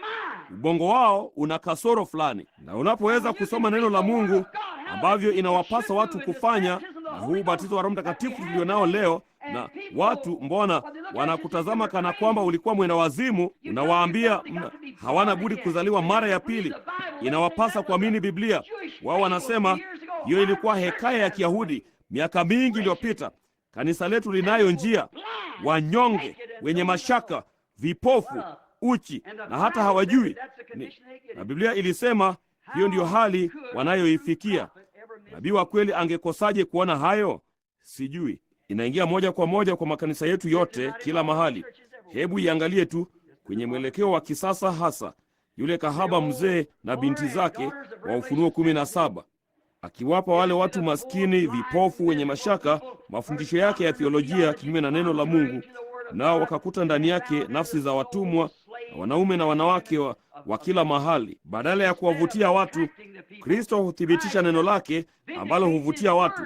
Yeye hawavutii watu kwenye makanisa ambao huvutiwa na madhehebu makubwa na tamasha kuu na mambo makuu yasiyofaa pamoja na vitu vya kuvutia macho, bali neno la Mungu humvutia bibi harusi wa Kristo. Sasa tazama, inapendeza kuona jinsi ambavyo kanisa linajaribu kuvutia macho ya watu kwa majoho mazuri na kwaya zenye mavazi rasmi na wanawake waliokata nywele zao na nyuso zilizopakwa rangi, nao wanadhani nao waliimba kama malaika, wakadanganya kama ibilisi, wakizururazurura usiku kucha kwenye densi bila kuwaza lolote kuhusu hayo.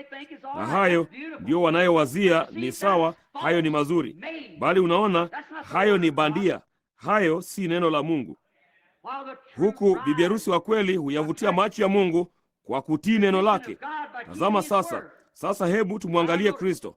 Unasema, vema, sasa ngoja kidogo. Vipi kuhusu uzuri huu unaonena habari zake? Biblia ilisema katika Isaya 53:2 ya kwamba Yesu alipokuja hakuwa na uzuri hata tumtamani yeye. Hiyo ni kweli, hana uzuri. Kama angalikuja katika uzuri wa kilimwengu kama shetani alivyo siku hizi, watu wangalimkimbilia na kumkubali jinsi wafanyavyo kanisa siku hizi. Wangalimwamini na kumpokea jinsi wanavyofanya shetani siku hizi.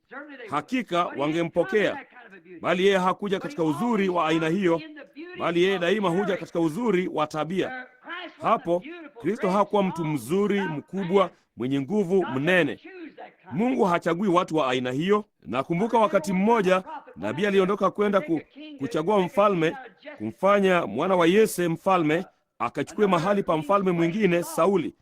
Ndipo basi Yese akamleta mvulana wake mkubwa, mrefu, mzuri, akasema taji itaonekana sawa kichwani mwake. Nabii alienda kumtia mafuta, akasema Mungu amemkataa, naye akamkataa kila mmoja wao, hata alipomfikia maskini mtu mdogo mwenye mabega yaliyojikunyata, mtu mwekundu, naye akamtia mafuta na kusema Mungu alichagua huyu.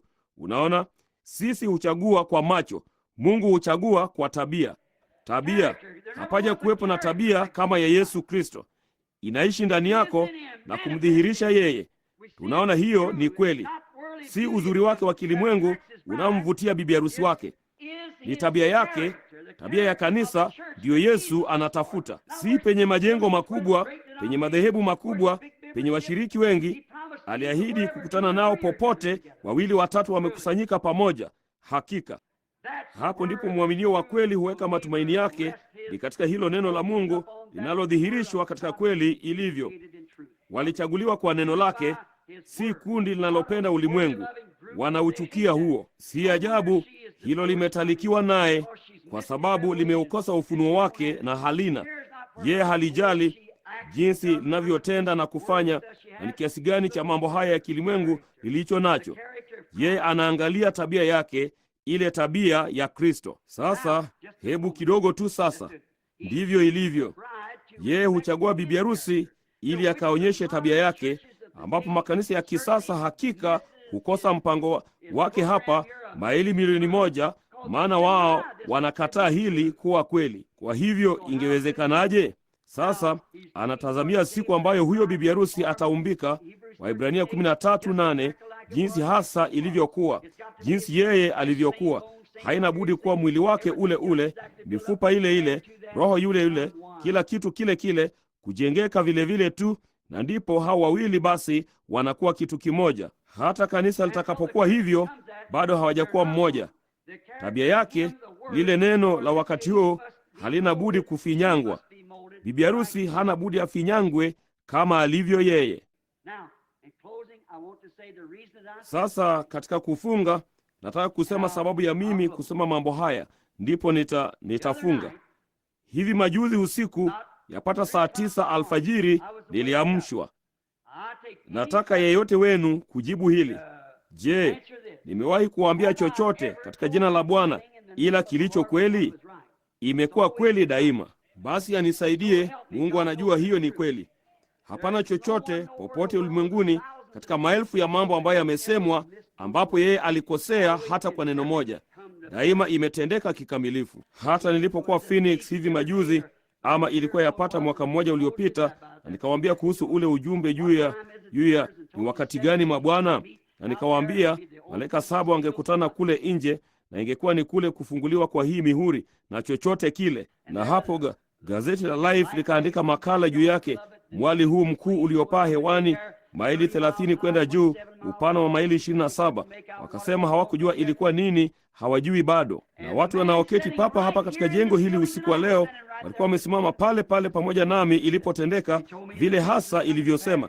Aliniambia kuhusu mambo yatakayotendeka, na yakatendeka vile hasa, jinsi kila mmoja wa ile mihuri ulivyofunuliwa, na kueleza habari za zile siri zilizofichwa kote kote kwenye zile nyakati za urekebishaji na kadhalika, kikamilifu kabisa, jinsi ambavyo wakiwa wamesimama juu ya kilima, watu 3 au 4 wao wanaosimama mumu humu sasa, naam, wengi kuliko hao.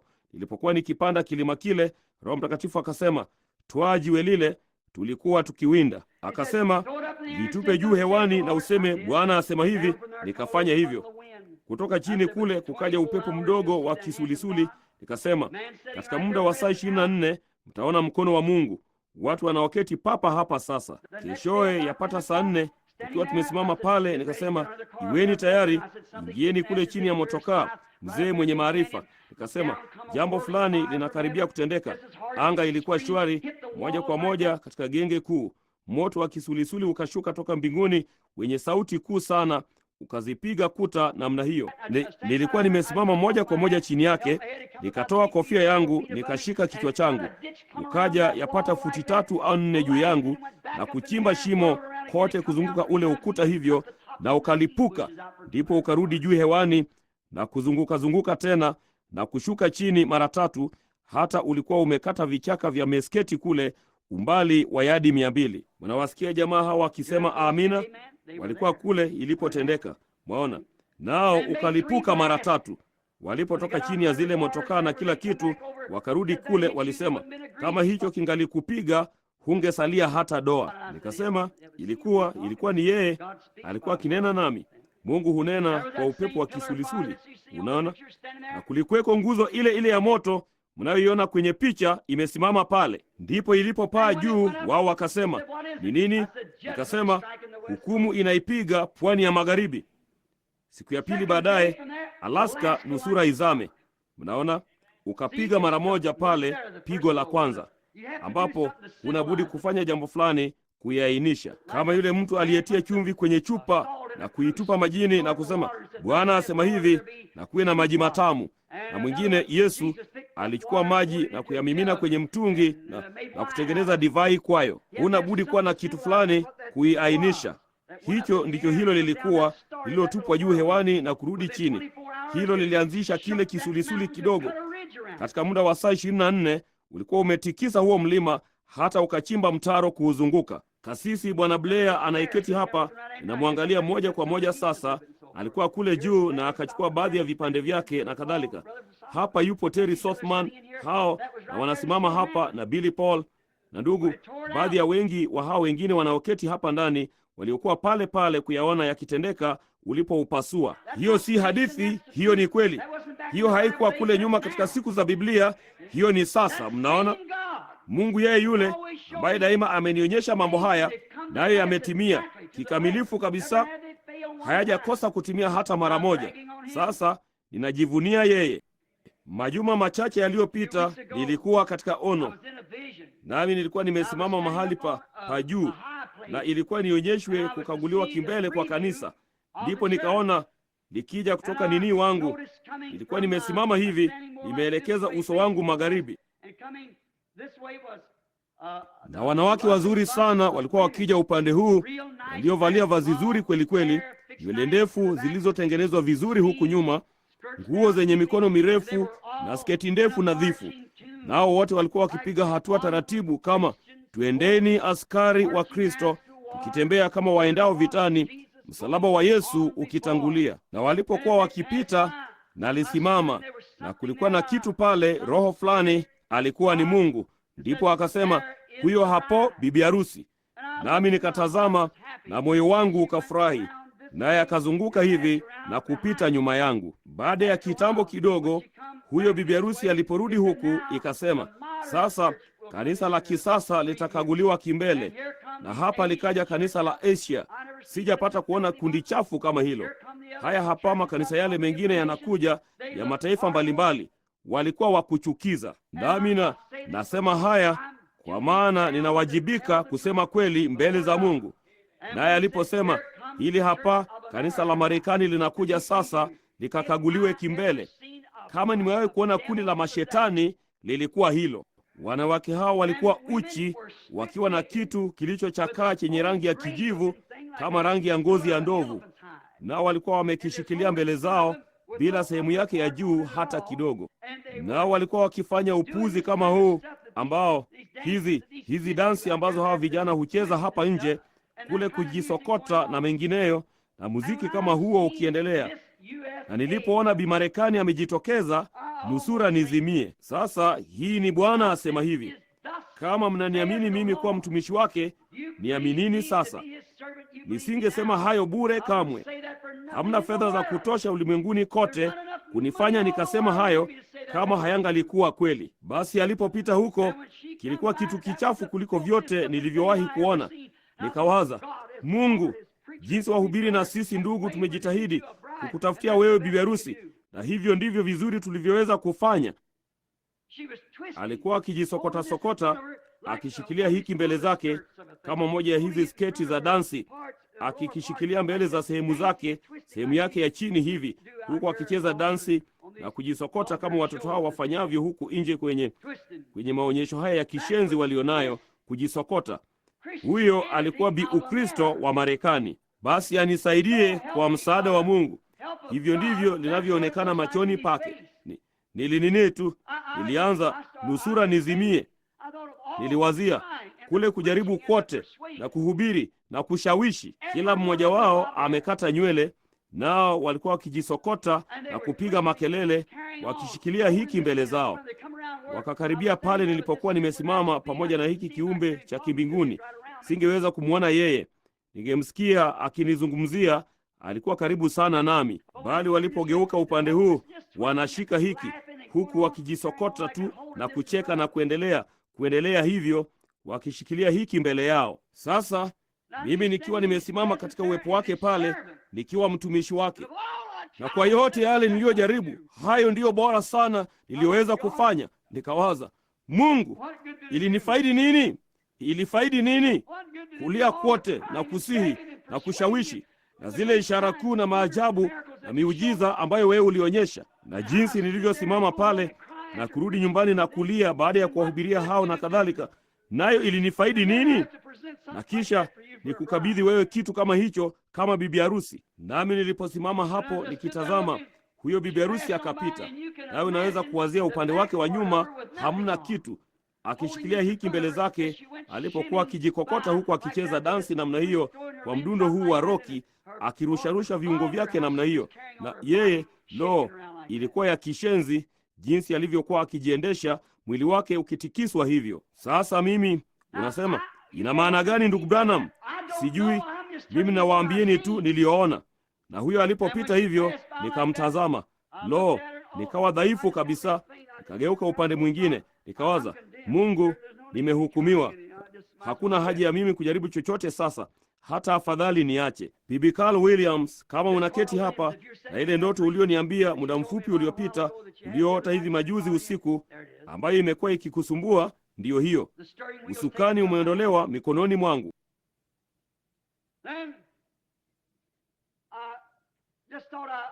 Basi nikawaza tu, ni heri hata nisahau hayo. Nilikuwa nimekwisha. Ndipo mara moja nikawasikia hao wakija tena.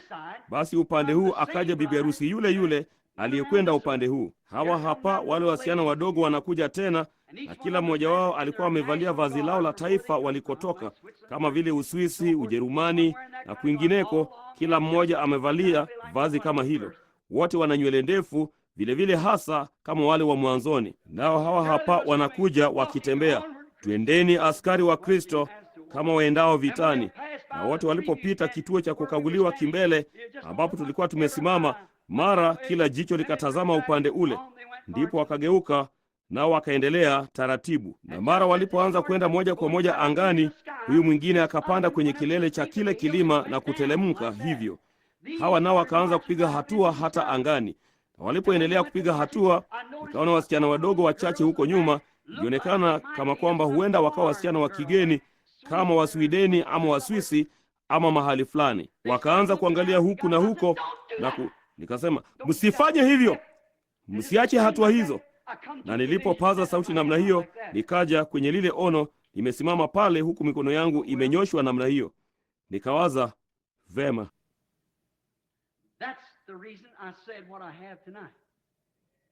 hiyo ndiyo sababu nikasema niliyosema usiku wa leo. Nataka kuwaulizeni swali. Je, imechelewa kuliko tunavyodhania? Je, huenda ikawa tayari ameitwa na kuchaguliwa akatiwa muhuri? Hapata kuwepo na mmoja zaidi, mwajua. Je, inawezekana? Naam. Naam. Kumbukeni niliyosema hivi majuzi kwenye kiamsha kinywa. Kwenye chavua ya kuzalisha ya kiume na ya kike, kuna chembe hai milioni 1 ambazo hutokea, mayai milioni 1 hutokea. Bali ni moja yao tu ambayo huishi, na hata hivyo zote zinafanana tu, moja katika milioni. Kila moja yao ni yai lile lile na mbegu ile ile.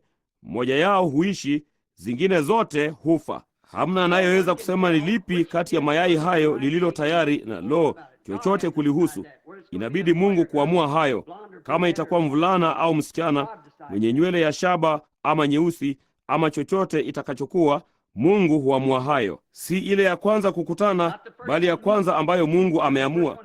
Labda moja inakuja hapa juu na moja, kama umewahi kuchunguza kwenye chupa ya kujaribia kuona zikija pamoja. Nimezichunguza. Mungu hana budi kuamua hayo. Kila moja zinafanana kabisa, bali kwa kuchaguliwa. Kuzaliwa kwa kawaida ni kwa kuchaguliwa. Mungu huchagua mmoja kutoka kwa milioni. Israeli ilipotoka Misri, njiani mwao kuelekea nchi ya ahadi, walikuwa kadri ya watu milioni 2. Kila mmoja wao alikuwa chini ya mwanakondoo yule yule wa sadaka, ama hawangaliishi. Kila mmoja wao alimsikiza Musa nabii. Kila mmoja wao alibatizwa kwake kwenye bahari ya Shamu. Kila mmoja wao alicheza, wale wanawake pamoja na Miriamu, huku na huko kando ya ambapo ufuo wa bahari Mungu alipomwangamiza yule adui. Kila mmoja wao alisimama pamoja na Musa na kumsikia akiimba katika roho. Wao kila mmoja walikula mana jangwani iliyoshuka toka mbinguni, mana mpya kila usiku, ambayo ni mfano wa ujumbe. Kila mmoja wao alikula hiyo. Lakini kutoka kwa hao 2,000,000, wangapi walifaulu? 2. Mmoja kutoka kwa 1,000,000. Kuna kama Wakristo 500,000 ulimwenguni usiku wa leo, tukihesabu Wakatoliki na wote. 500,000 ya wanaojiita waaminio ulimwenguni. Kama unyakuo ukitukia usiku wa leo, hiyo ingemaanisha kama hesabu ingekuwa mmoja kutoka kwa 1,000,000, sisemi ndivyo, bali ingelikuwa hivyo, watu 500 katika muda wa saa 24 zijazo wangekosekana. Hata ungalisikia habari zake kamwe. Kutakuwa na kama hao watakaokosekana, haidhuru, ambao hata hawangejulikana waliko.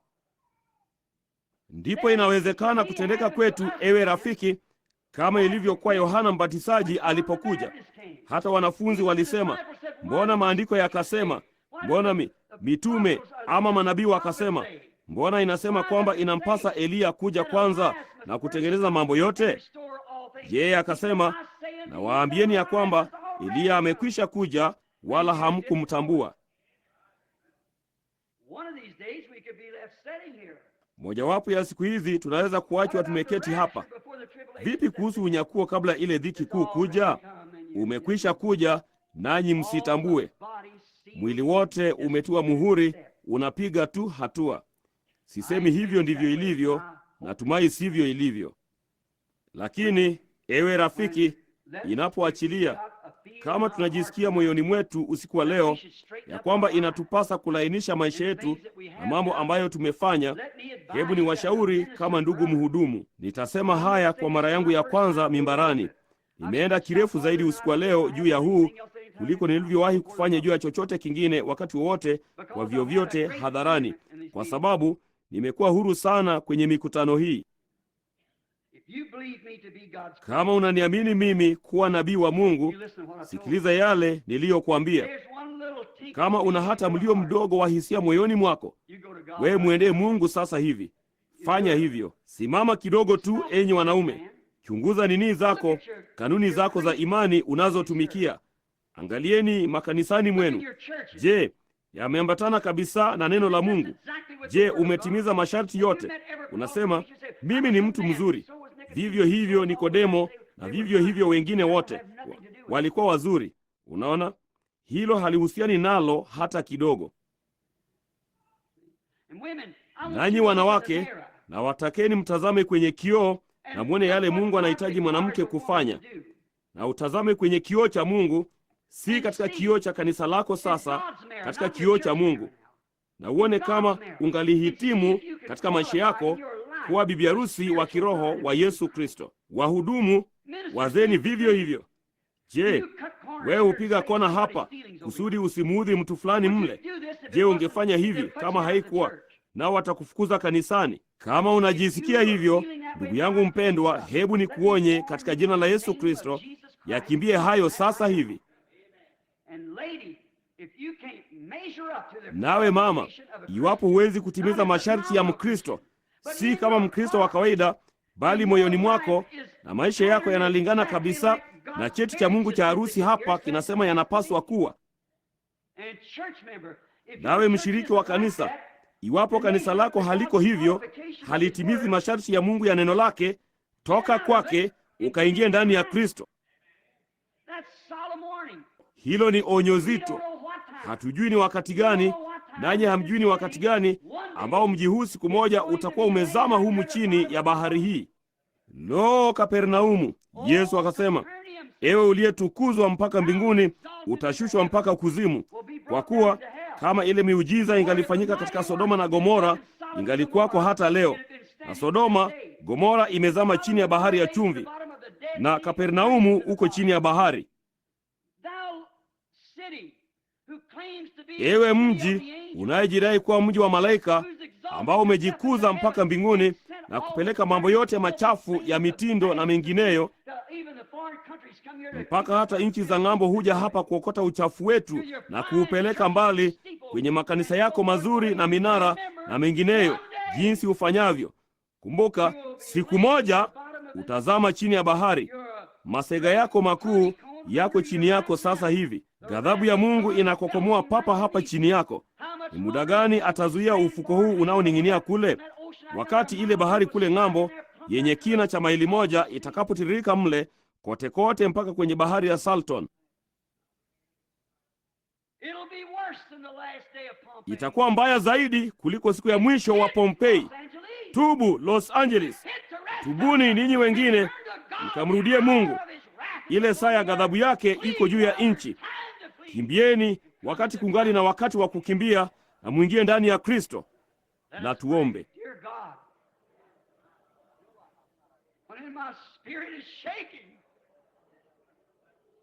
Mungu mpendwa, huku katika roho yangu inatetemeka, moyo wangu unadondoka machozi ya maonyo. Jalia Mungu ya kwamba wanaume na wanawake hawatachukulia yale nimesema kuwa ni mchezo, na watu wa kanisa wasiyadhani kwamba ni maonevu au kuwapinga. Jalia waone Bwana ni katika upendo. Wewe unanishuhudia Mungu Mwenyezi ya kwamba nimeenda huku na huko katika pwani hii mwaka baada ya mwaka nikitangaza neno lako. Nishuhudie Mungu, kama ingalitendeka usiku wa leo, nimewaambia yaliyo kweli. Wewe unajua ono hili la bibi harusi ni kweli. Nimechukua jina lako kwake Bwana na kusema ilikuwa Bwana asema hivi. Nami ninajisikia ya kwamba ninajua Bwana ninayofanya. Kwa hivyo na kuomba wewe Bwana katika jina la Yesu, hebu na watu wajitikise usiku wa leo na kuikimbia ghadhabu inayokuja, kwa maana Ikabodi imeandikwa kwenye milango na juu ya mataifa.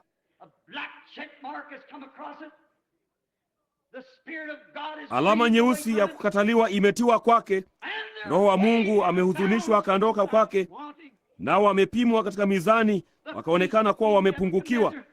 Ile karamu ya mfalme Nebukadreza imejirudia tena, pamoja na karamu za ulevi na wanawake walio nusu uchi wakijiita wa Kristo.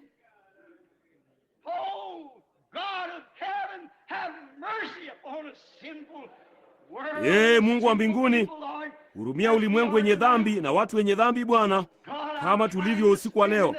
Mungu, ninajaribu kusimama pengoni na kuomba rehema ya kiungu, kwamba utalizungumzia kundi hili usiku wa leo na kumhamasisha bibi harusi wako Bwana.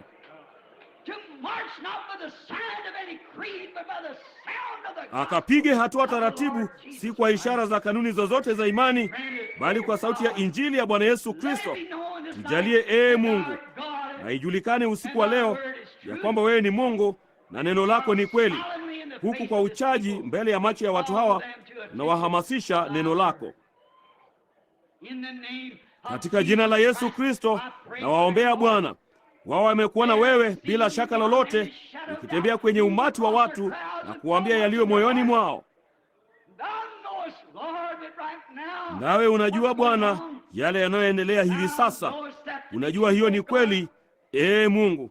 Nami nakuomba katika jina la Yesu, jalia Roho Mtakatifu atuombee tena Bwana, na akavute kutoka kwa wasikilizaji hawa Bwana, wale walioandikwa katika kitabu cha uzima cha Mwana-Kondoo.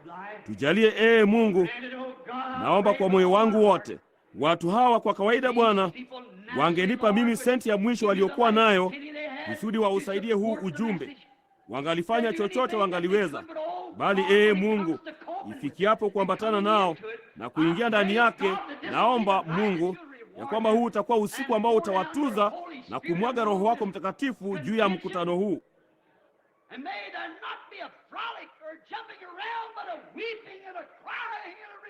Na kusiwe na mchezo ama kurukaruka huku na huku, bali maombolezo na kilio na kutubu, kushikilia zile pembe za madhabahu tunapoona hukumu zikimiminika chini yetu usiku wa leo. Tujalie Mungu, naomba kwa unyenyekevu nijuavyo, katika jina la Yesu Kristo. Ndugu yangu, dada, sijui niseme nini zaidi. Iwapo nimepata neema machoni penu kwa uwezo wa Mungu, kama mnaniamini mimi kuwa nabii wake. Hii ndiyo mara yangu ya kwanza kusema hilo hadharani, bali nasikia onyo geni la namna fulani. Mimi sizoelei haya, mnajua hivyo. Mimi sitendi hivi. Nalisitasita kutoa ujumbe huo na kusema mambo hayo, naliyakwepa na kadhalika, nisije nikafanya hivyo, bali yashasemwa, naye atasimama kwenye ile siku ya hukumu kama ushuhuda ya kwamba nimesema kweli. Hiyo ni Bwana Mungu asema hivi. Enyi Pentekoste, kimbieni kwa ajili ya maisha yenu. Kimbilieni zile pembe za madhabahu mkalie, kabla haijachelewa sana, kwa kuwa saa yaja ambapo mnaweza kulia na haitawafaa kitu. Kwa kuwa Esau alitafuta apate mahali pa haki yake ya mzaliwa wa kwanza, asipate. Na kukabidhi ewe California, enyi mkutano wa wafanyabiashara wa Full Gospel ambao nawapenda, ambao nimewaacha na kuwakumbatia kwa moyo wangu wote, na wakabidhi kwa Yesu Kristo usiku wa leo. Mkimbilieni yeye, msimwache ibilisi awapoeshe kutoka kwa hili. Kaeni nalo daima hata mtakapokuwa mmejazwa na Roho Mtakatifu sana, kila mmoja wenu, hata itakufanya uje kwa hili neno litakalowafanya enyi wanawake mjitengeneze, litakalowafanya enyi wanaume mjitengeneze. Kama ukisema ya kwamba una Roho Mtakatifu na huwezi kuambatana na neno, ni roho mwingine aliye ndani yako. Roho wa Mungu yuko kwenye neno lake, umasihi, neno lilopakwa mafuta. Mjerusi hana budi kuwa masihi mdogo, neno lilopakwa mafuta. Hebu na tusimameni kwa miguu yetu katika jina la Bwana Yesu Kristo. Kama hutaisikia sauti yangu tena, lakini Mungu akipenda, ninaondoka kwenda Afrika katika muda wa saa chache. Huenda nisirudi kamwe, sijui. Bali nawaambieni kwa moyo wangu wote, nimewaambia kweli. Sijaacha kuwatangazieni kila kitu ambacho Mungu ameniambia niseme, nami nimesema hayo katika jina la Bwana. Ni wakati mzito mno, sijui namna ya kuieleza. Nimejaribu kuondoka mimbarani mara 3 ama 4 na sikuweza kufanya hivyo. Hii ni saa ya uchaji sana, usiisahau kamwe. Huu ni wakati ambao labda Mungu huenda anaita kwa mara yake ya mwisho. Sijui, yeye atafanya wito wake wa mwisho siku moja. Lini? Sijui. Bali nawaambieni, kulingana na ono hilo, inaonekana kama huyo bibi harusi karibu ameshakamilika. Yaangalia yale makanisa ya kawaida yakiingia. Wakati mwanamwali aliyelala alipokuja kutafuta mafuta, hakuyapata. Bibi harusi akaingia, unyakuo ukapaa juu. Walipoondoka kwenda wakanunue mafuta, bwana harusi akaja. Je, mmelala? Amkeni upesi, ujirudie. Na hebu tuombe kila mmoja, kama kwamba tunakufa dakika hii katika jina la Bwana. Hebu kila mmoja omba kwa njia yako mwenyewe.